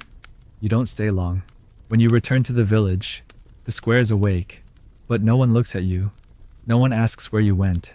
Their eyes are elsewhere, drawn toward the chapel, where the door now hangs slightly ajar, though the priest is nowhere to be seen. You enter. The air is thick, the altar candles burn too low, and at the front, on the floor near the pulpit, is a line of salt, not spilled, poured, deliberate. It cuts across the chapel like a boundary, a barrier, on the wall. Someone has scrawled words in a language you don't recognize. Not Latin, not Slavic, not any tongue you've heard, but the meaning feels clear, even if it's unspoken. Not here, not anymore. Later that day, a child falls ill, pale skin, blue lips, fever that comes and goes like tide. The mother says he woke up speaking backwards. The midwife arrives. She does not bring medicine. She brings thread and twine and 3 iron nails. She doesn't explain. The mother doesn't ask. The child is not left alone for even a moment. A small mirror is placed beneath his bed, a bowl of fresh milk on the windowsill. If the milk curdles overnight, they will know. That's what they say. They will know. You don't know who they are. Maybe you never did. The villagers are quieter now, but more watchful. They walk in pairs. Doors close faster. The innkeeper no longer sings. Even the blacksmith who always laughed too loud now keeps his forge open, but his voice low. You sense something new has entered their fear. Not panic, not dread. Reverence. Like they've realized the thing they've been protecting against all this time might not be a creature, but a covenant, a balance. And something has disrupted it. There's talk of a procession, an old rite, from the before days, someone says, when blood called to blood. It involves walking the perimeter of the village at sunset, barefoot, with each family offering something taken from the earth. A root, a stone, a bone. You don't ask where the bones come from, you're just handed one. Small, polished, possibly animal, possibly not. You walk. Everyone does. No one speaks. A circle is drawn. A candle is lit at each cardinal point. At the end, the priest finally reappeared. Paler and quieter, places a cloth over the chapel's cross. No explanation, just the gesture. The villagers sleep more soundly that night, but only that night. The next day, the child is worse. He doesn't cry, doesn't speak, just stares. When the mirror is checked, it's cracked, not broken. Cracked. A thin line through the center like a wound. The milk has turned pink. No one says anything. They just begin preparations. A hole is dug not for burial, but for containment. A circle is carved into the dirt around the house. Salt, iron, thread. The boy is not touched, just watched. You offer to help. They decline. The family must witness, they say. You don't press further. That night, the wind returns, howling, furious. The chapel bells ring once, though no one pulls the rope. And outside, across the fields, a light appears, flickering, moving slowly, like a lantern held by unsteady hands. It stops at each gate, pauses, moves on. When it reaches the child's home, it vanishes, just gone. The next morning, the boy is gone too. No one speaks of it. The room is empty, the mirror removed, the circle erased, just a candle left burning in the window, and a name scratched into the wall beneath it. Not the boy's. A different name. Older. You ask who it was. The mother doesn't answer. She just hands you a cloth. Inside garlic, ash, a piece of red stone. Keep this near your mouth when you sleep, she says. And then she closes the door. You do what she says. By now, you've stopped trying to make sense of things. You understand this place doesn't deal in explanation. It deals in gesture, in survival, in stories that hold space for pain that would otherwise devour. The vampire isn't a visitor here. It's a language, one used when words fail, when children die, when priests disappear, when graves don't settle. It's a symbol that changes shape depending on what the village needs to name and destroy. And yet, something still gnaws at you. Not fear, not doubt, but recognition that the rituals work not because they fix anything, but because they remember. They remember what was done before, who was blamed, who was lost, and in that remembering, they endure. You think about that warm patch of dirt in the woods. You think about the symbols carved into stone. You think about how grief, unspoken, always finds a vessel. You pass the chapel one last time before returning to your room. The cross remains veiled. The salt line has been thickened, and above the door, drawn just yesterday, a new mark, a spiral, open at one end, pointing outward. You don't know what it means, but something in your gut tells you it's a warning. Not to you, from you. You sleep with the cloth beside your mouth, and this time, you dream of nothing. You wake to a strange stillness, the kind of hush that feels deliberate, like the world has paused itself, waiting for something to happen or for someone to notice. The morning light is diffused, heavy with the weight of clouds that never quite become rain. You open your door to find the village frozen in its own rhythm. People move, but not toward each other. Eyes flick up, then away. Conversations begin and end mid-sentence. A dog growls at a shadow that isn't there. And in the chapel bell tower, the rope hangs straight and still. Yet the faint clang of metal can be heard drifting across the roofs, like a bell tolling from a memory rather than a steeple. No one speaks of it, no one admits to hearing it, but everyone moves slightly faster after it stops. That's the new rule here, never admit to the strange, only respond. And always, always keep your hands busy. You hear that the field near the woods has been cordoned off. Not officially, there are no signs, no warnings, just a ring of salt so precise it couldn't have been made in haste. You go anyway. The trees are darker there, their branches twisted as though writhing against something just beyond reach. In the center of the field lies a mound newly turned soil, damp and rich and absolutely unmarked by any grave marker, but someone has left offerings. A bundle of dried herbs, a single rusted horseshoe, a dead crow, wings folded neatly, eyes stitched shut with a red thread. You kneel. You don't touch anything. You simply listen. And after a long while, you realize what feels wrong. There are no insects, no birds, no wind. The silence isn't the absence of sound. It's the presence of something that doesn't want to be noticed. Later that day, the rumors start. A child woke with scratches on his chest. A woman's breath steamed in her sleep despite the spring air. The blacksmith's fire went out twice in the same hour. Nothing you can confirm, nothing you can prove, but the signs are too familiar now to ignore. The midwife begins preparing again, not for birth, for burial. She says nothing, just lays out the linen, the thread, the stones. She soaks a cloth in oil and places it over a mirror.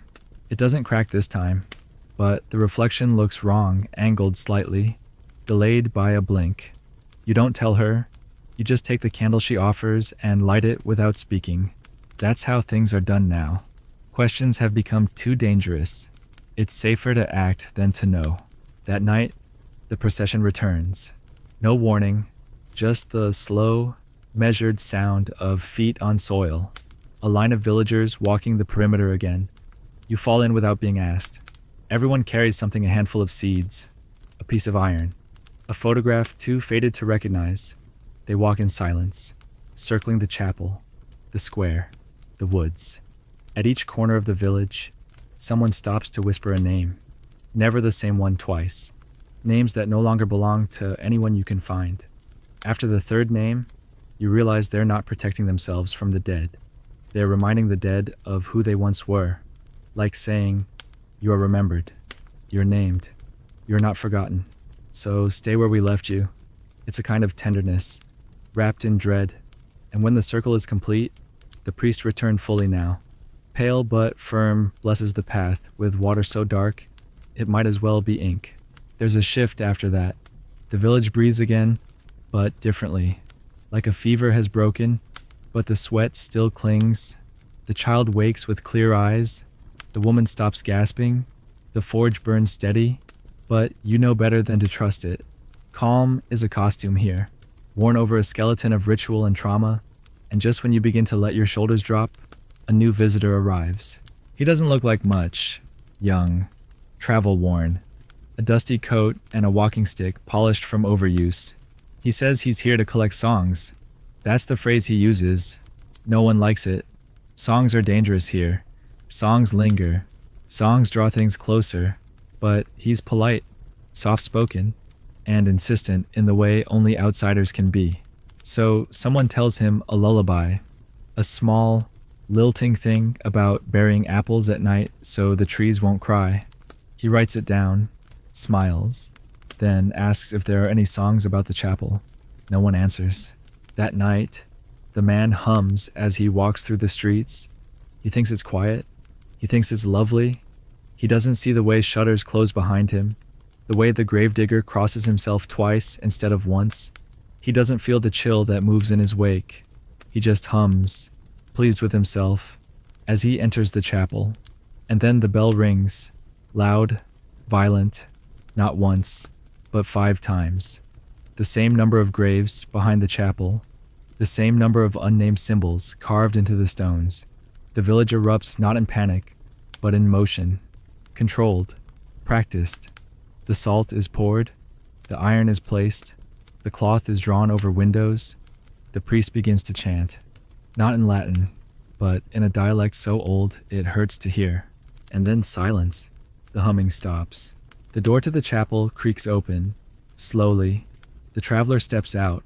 His face is blank, his mouth red, not dripping, just stained, like he's bitten into something overripe. He says nothing, just walks away. No one follows. The next morning, the chapel is locked. The priest is gone. No one speaks of him. The songs are not sung again. The traveler's name is scratched from the inn's ledger.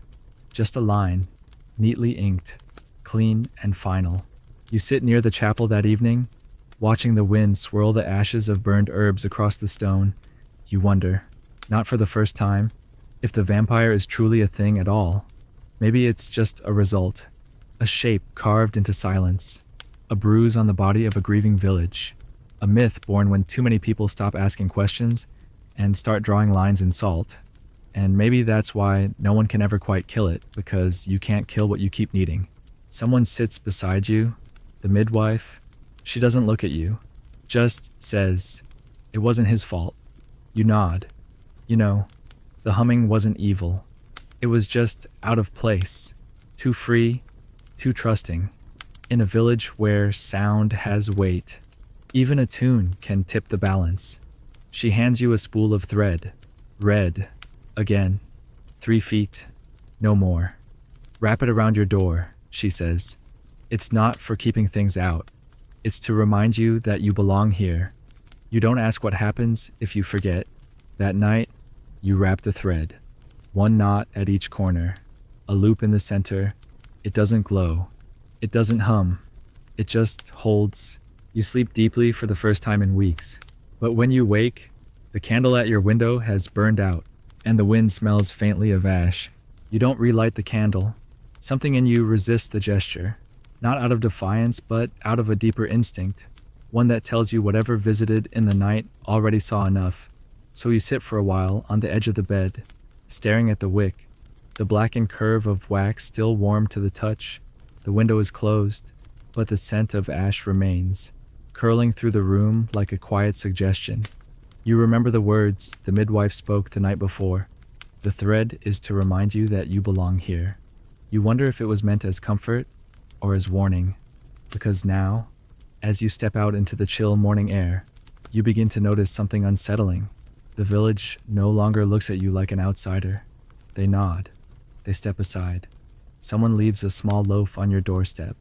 A child offers you a twig bound with thread and whispers. For walking, you don't ask what it means. You just accept it, because now you understand belonging here is not a gift. It's a tether. The square is quiet, as usual, but the quiet feels heavier, like it's learned how to press down on the chest. No one mentions the traveler. His name is gone, the memory tucked away like an object of shame. But someone found his journal, left behind in the chapel, beneath the pulpit. The pages are soaked with wax and something darker. The ink is strange, iridescent, shifting when tilted, almost reluctant to be read. Inside are sketches of the village, crude maps of the woods, symbols scrawled in the margins. But the strangest thing, not one entry mentions vampires. Not directly. Instead, he refers to echoes, returning shapes, reflections that look back wrongly. He writes of songs that wake bones, of names that rot when spoken, of graves that dream beneath themselves. You flip the pages slowly, careful not to tear the brittle parchment, until you reach the final page. One sentence, centered. There is no such thing as a vampire until you need one. The priest has not returned. His quarters are untouched, save for a single chalice placed outside the door, filled with river water and an olive pit. You ask the midwife if this is part of the rite. She shakes her head. It's part of the forgetting, she says. We leave that which we cannot reconcile. Let it evaporate. The words settle into your spine. You realize she doesn't expect him back. No one does. Yet the chapel remains watched, not guarded, watched, as though waiting for something to come out, or for someone to remember what was put inside. The graves behind it have been freshly salted. You count them 5, as always, but now there's a 6th marker. No name, just a stone laid flat, cracked clean across the center. You ask the gravedigger when it was placed. He doesn't answer, just hands you a shovel and says, "The ground asked for it." That's all. No further explanation. You don't dig, you don't touch the stone, but you sit beside it for a long time. And as the sun creeps over the treetops, you notice that no birds land nearby. Even the insects avoid the shadow of the cross. That night, you hear humming again, not from the chapel, from the woods. It's faint, wavering, just a few notes, looped endlessly, like someone trying to remember a song they never quite learned. You step outside, barefoot, drawn by it before reason can intervene. The village is still, no lights, no eyes peering from windows, just the moon overhead, obscured by fast-moving clouds, and the melody threading between branches. You reach the tree line, and it stops. Not abruptly, it just fades, dissolving into the rustle of leaves. At your feet is a ring of stones, carefully placed. In the center, a spool of thread, unwound, trailing off into the dark. Red, of course.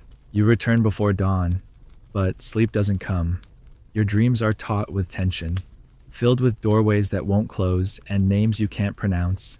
You wake, gasping, hands clenched, and find your nails bloodied from where they dug into your palm. You wrap them in cloth and say nothing, just like everyone else. The days pass with eerie smoothness. No deaths, no whispers. The blacksmith laughs once. The baker hums while kneading. But it all feels staged, like a village performing itself for the benefit of something watching.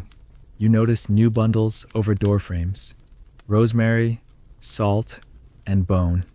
The midwife calls them offerings for the second silence. When asked what the first was, she just shrugs and walks away. You begin to realize there are layers to these rituals, ones you weren't told, rules only revealed once you've been here long enough to stop asking. One evening, the river overflows slightly, though it hasn't rained.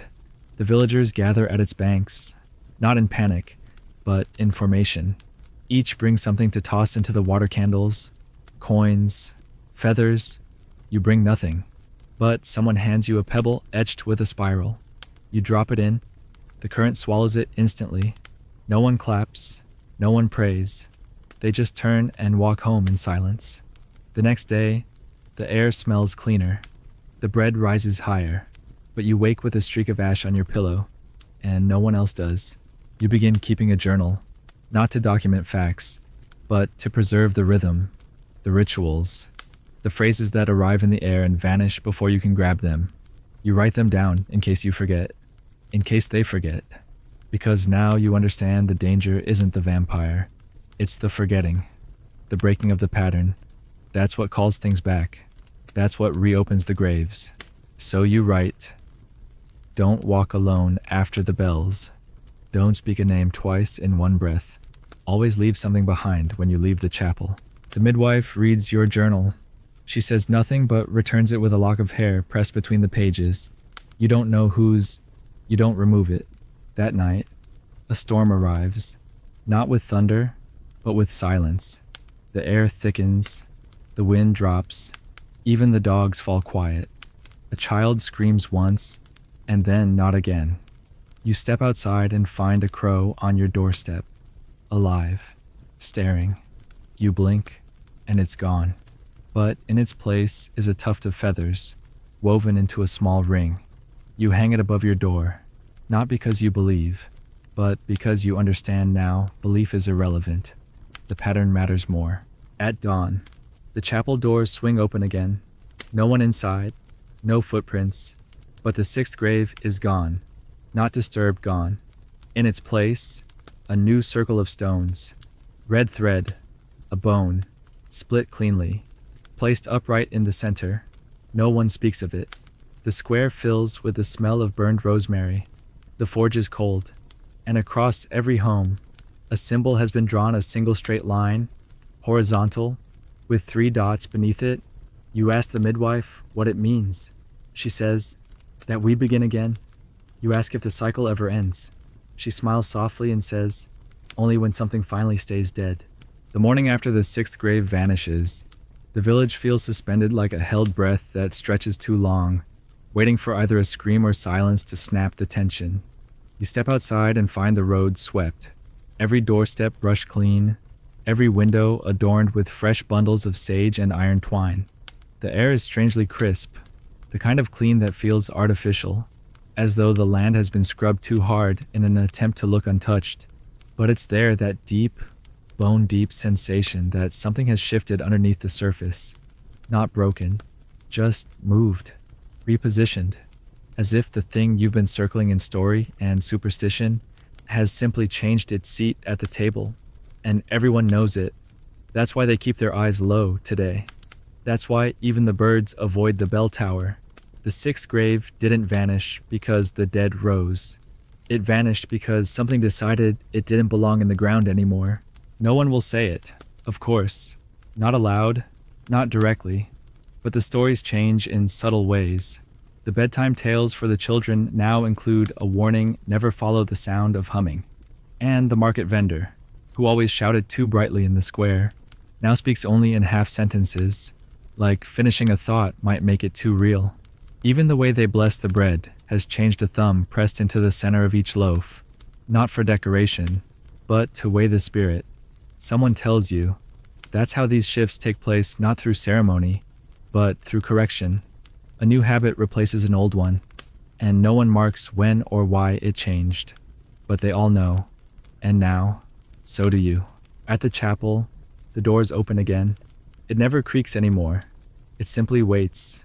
Inside, there's no one, no priest, no midwife, just the smell of extinguished candles and parchment left too close to flame. On the altar rests a single object, a stone bowl, half filled with soil and ash, stirred together as though someone wanted to plant something in grief. Around its base are 4 feathers, black, gray, white, and red. You do not touch them, but you recognize them now. The crow, the dove, the sparrow, and something else you can't name. The villagers never said birds were messengers, but the stories did. And now you think the stories knew more than the people ever admitted. You begin seeing crows more often, perched in pairs, always watching, always silent. One sits outside your room every morning for a week, unmoving. Then one day it's gone, and in its place, a length of red ribbon tied around a nail hammered into your windowsill. Not a warning, a mark. You ask the midwife what it means. She says, "You're part of it now," and then she turns away. Her eyes not angry, not cold, just sad, like she knows what it means to belong to something that doesn't let go. The journal entries you've been writing begin to change, too. Not in language, but in content. You read them back and realize entire sentences have appeared that you don't remember writing. Descriptions of paths you haven't walked, conversations you haven't had, dreams you never told anyone. But they're in your handwriting. They carry your voice, and worse, they make sense. They follow the rhythm. They align with what the village believes. Or perhaps, what the village needs to believe. You bring one entry to the blacksmith, curious if he recognizes the name's mentioned ancestors. Perhaps he reads it slowly, then nods. "That's my great uncle. He drowned, but they never found the body." You didn't write that, but you nod back, because now you see the village is not just haunted. It writes itself. You become more careful after that, not out of fear, but out of reverence. You treat your journal like a shrine, placing stones atop it when not in use, lighting a candle beside it before writing, covering it with cloth at night. It's not protection, it's participation. You're no longer recording the village. You're part of the mechanism that sustains it. You don't remember when that happened. It doesn't matter. Then, one night, the fog returns, thicker than before, heavy, wet. It pours through the alleys and gutters like something with mass, something purposeful. People stay inside, doors are bolted, not out of panic, out of memory. Fog means crossing. That's what the midwife whispers as she hands you a bundle of hawthorn and a length of black wool. "Hang it in the west-facing window," she says. "Only the west." You do. When night deepens, you watch shapes move inside the mist. Not figures, not even shadows, just distortions, like folds in fabric shifting against the wind. And from far off, you hear it humming. Not beautiful, not melodic, just a flat, endless hum, as though the world itself has fallen into a trance. By morning, the fog is gone. So is one of the barns, not destroyed, gone, as though it had never been there. In its place, smooth soil and a single feather planted upright like a flag. No one mourns, no one comments, but the baker locks her shop for the day, and the smith refuses to touch his tools. Something was taken, they say. Let it stay taken. You walk past the field where the sixth grave once was. Now there's a sapling growing, thin and gray, its leaves shaped like little knives. Someone has strung a thread between its branches. The knot pattern matches the one above your bed. You visit the midwife. Her home smells like myrrh and smoke. She's weaving now, not cloth, but symbols. A thread of silver into a tapestry of black. "It's time," she says, "for what you ask." She doesn't look up, for you to leave something behind. She hands you a pouch, inside a tooth, a stone, and a sliver of glass. You don't ask what they mean. She ties it shut and places it under your pillow. "Don't look at it again," she says, "not until the bell rings 3 times. You want to ask whose tooth it is, but you don't, because asking is how you lose the protection. That night, you hear the first bell, then the second. You sit up, waiting, but the third never comes. Instead, there's a knock at your door. You don't answer. The knocking stops. You open your eyes in the morning and find your pillow untouched. The pouch still there, untied, empty. You check your journal. A new entry waits. The bell doesn't always mean a warning. Sometimes it means the door was opened from the inside. You close the book. You don't write for 3 days. When you return to the village square, something has shifted again. The chapel's cross is gone, replaced by a wooden branch wrapped in thread. Not a rejection of faith, but a new one, or perhaps the original one, returned at last. People nod to you as they pass, not warmly, not coldly, just as if you've always been here. And in a way, You find the child who once gave you the walking twig. She's older now. Or maybe you are. She asks if you've heard the song yet. You nod. She smiles. Then you'll know when it's time. For what you ask. To forget, she says, so it doesn't come back. You begin to understand what she meant only later, when the stories in the village start to unravel themselves quietly, deliberately, like someone untangling thread not to mend something, but to let it fall apart. The names of the graves are forgotten first, not erased, just misplaced. People stop using them in conversation. The stones lose their inscriptions. Moss grows faster, thicker. One morning, a boy asks his mother why there's a cemetery behind the chapel at all, and she just stares at him like he's asked where the sky came from, and you feel it a soft, creeping weight under your skin, like memory slipping through your fingers faster than you can grip it. The journal helps at first. You write everything down, but even that becomes strange. Your entries start repeating. Sentences loop. Some pages are written in your hand, but feel unfamiliar, like they came from someone else. You wake one morning to find a phrase scrawled in red across the margin. The only way to keep it from returning is to forget what called it. You don't remember writing it. You never use red ink. The village continues to function, but differently now. Softer, dreamlike. The rituals are still performed, but they're stripped of urgency. The salt is laid, but no one watches it dissolve. The bells are rung, but no one counts them aloud.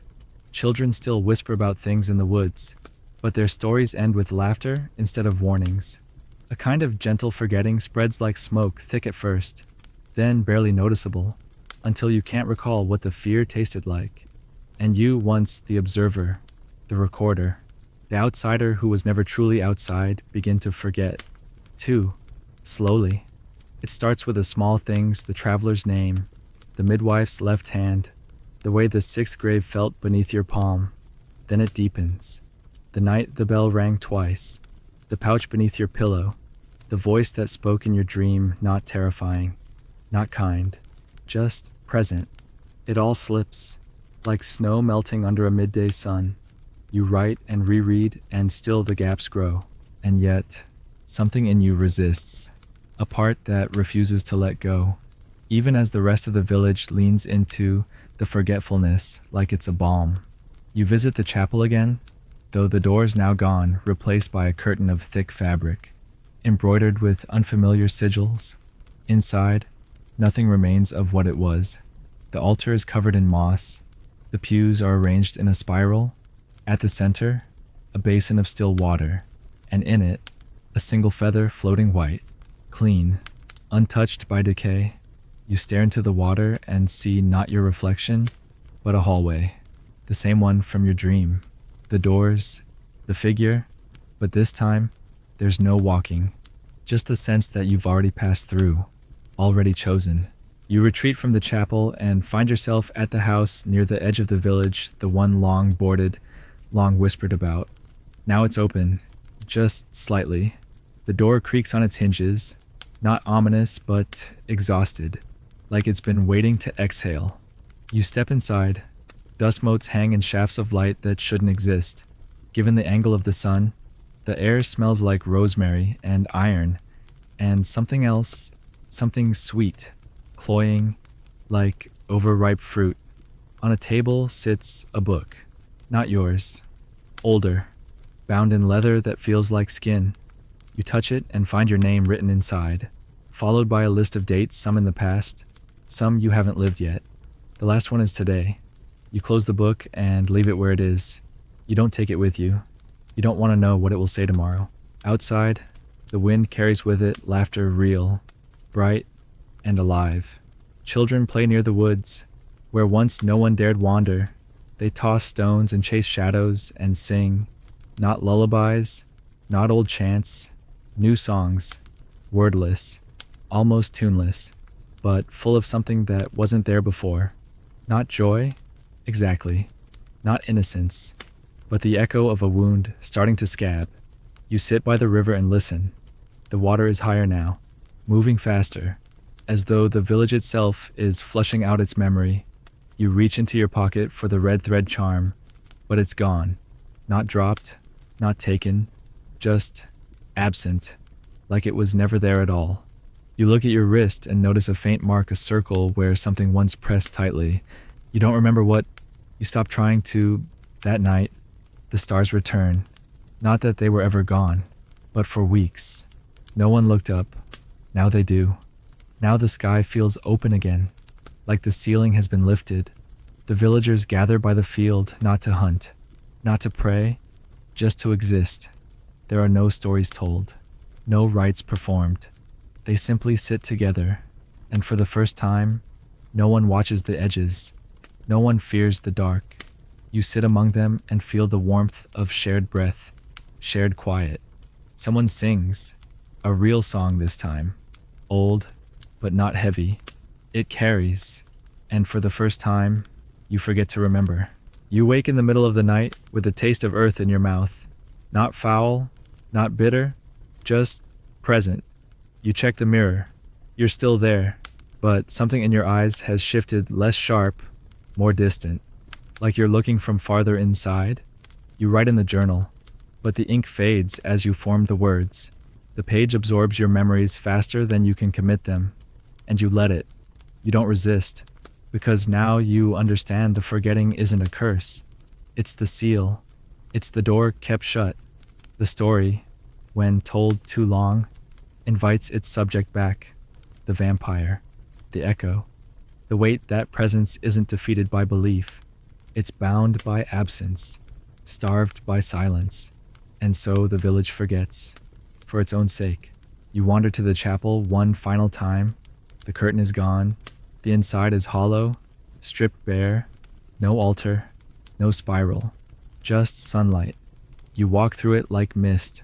No shadows follow. No hum waits in the corners.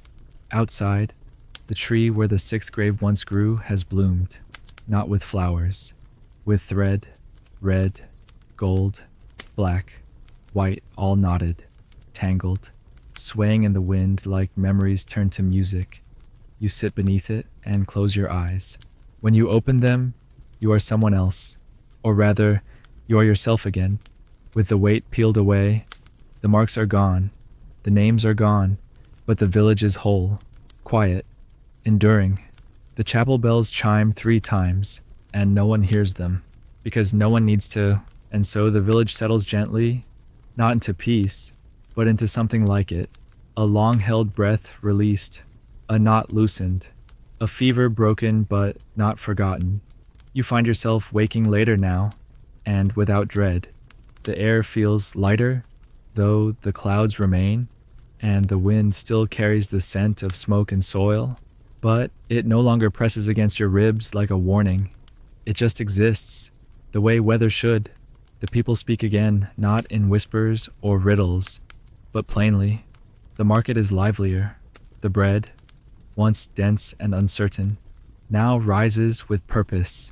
The blacksmith's hammer rings like music. A child plays alone by the chapel steps, humming a nonsense tune that loops in a bright spiral. No one stops her. No one rushes to correct the melody, because whatever needed to be remembered has faded into the threadwork of everyday life, and the rest, what used to haunt the corners, has been carefully, mercifully allowed to dissolve. You still keep the journal, though you write less, not because there's nothing to record, but because the need has quieted. The pages remain, even the strange ones, the entries written in your hand but not your memory. You've stopped trying to explain them. They're part of the place now, just like the moss on the chapel wall, or the crack in the millstone that never gets worse but never quite heals. The village has taught you that not everything must be named. Some things must simply be witnessed, acknowledged, and then gently forgotten before they begin to hunger again. There's power in that, forgetting not as erasure, but as release.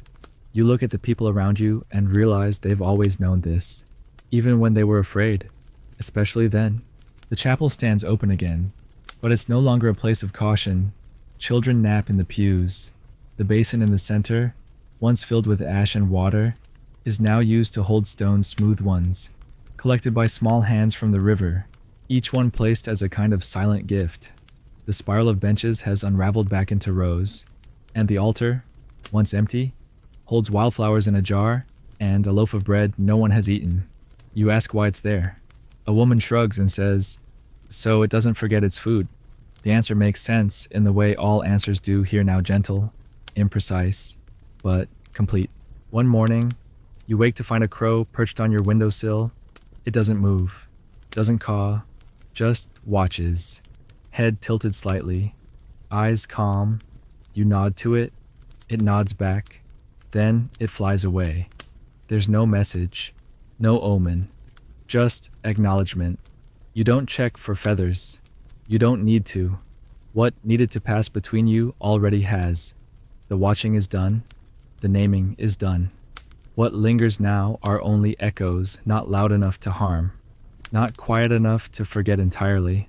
They move through the village like wind through grass, shifting but never cutting. You learn to let them pass.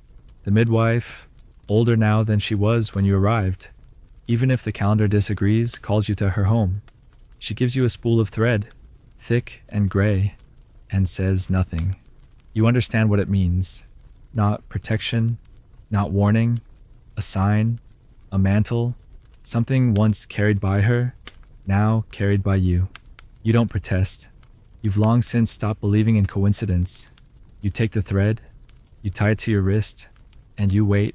The seasons change, slowly, subtly.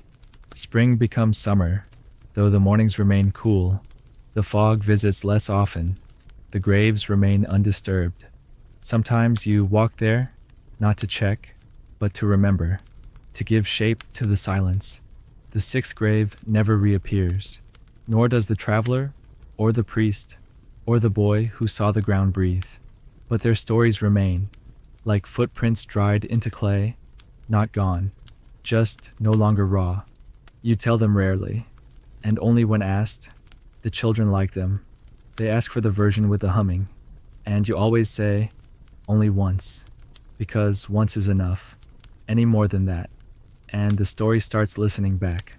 One evening, during a celebration with no name and no reason, just food and warmth and laughter, you sit beside the fire and feel the stillness settle over you like a blanket. The stars are clear, someone plays a stringed instrument softly, and the tune is unfamiliar but comforting. The midwife leans over and asks, "Do you remember how it started?" You pause, you search, you feel something stir, then you smile. "No," you say, and she nods. "Good, that's the end of it." Then, the final act of forgetting, not loss, not absence, just distance. You carry the memory like a stone in a riverbed, smoothed by time, visible only when the light hits just right. It's there. Of course it's there. But it doesn't define the current anymore. The village flows around it, and when newcomers arrive, as they sometimes do, you watch them carefully. You greet them kindly. You listen. You wait for signs not of evil, but of friction. The slight warping of the air when an old story is told too loudly. The unease in the silence after a laugh. And if it comes, you act gently, quietly. A spool of thread left on a doorstep, a feather laid beneath a pillow, a song hummed once, then never again. Most of the time, that's enough. The rest is forgotten before it needs remembering. But tonight, nothing stirs. The chapel doors are open, the children sleep soundly, the bread rises without trouble, and even the crows rest without watching. The village breathes. The wind carries nothing but leaves. And you, once stranger, once chronicler, once marked, simply sit beside the hearth with your feet warm by the fire and your fingers idly tracing knots into the thread at your wrist. There are no graves to dig, no names to fear, just the slow rhythm of days without dread and the soft hum of a life rebuilt not from certainty, but from care. And somewhere just beyond hearing, the last note of an old song fades. And now, as the story fades into its final breath, you find yourself adrift in the quiet that follows not silence, but the soft stillness that lives beneath it. The kind of quiet that settles over fields before harvest, or the hush that lingers in a chapel long after the candles have gone out. You're no longer walking through a village haunted by fear, but through something older, gentler, a memory soothed by time, a shape softened by kindness. The fear is gone, not because it was defeated, but because it was heard, held, and then let go. Outside, the night drapes itself over the land like a worn quilt, stitched together from the breath of those who came before. No bells ring, no shadows stir, just the low hum of wind through shutters, the creak of wood expanding as the world cools, the gentle exhale of a house remembering its own weight. You're safe here, not because danger cannot return, but because now you know what to do when it does. You'll recognize the signs, you'll walk the path, you'll tie the thread, and when it's time, you'll forget because that, too, is part of the ritual. So now, let yourself drift. Let the names go. Let the thread unspool. Let the stories fade into the folds of your pillow. You've walked far enough for one night. There's nothing left to follow. Just breath, just warmth, just rest. The chapel doors are closed. The graves are still. The village sleeps. And so should you.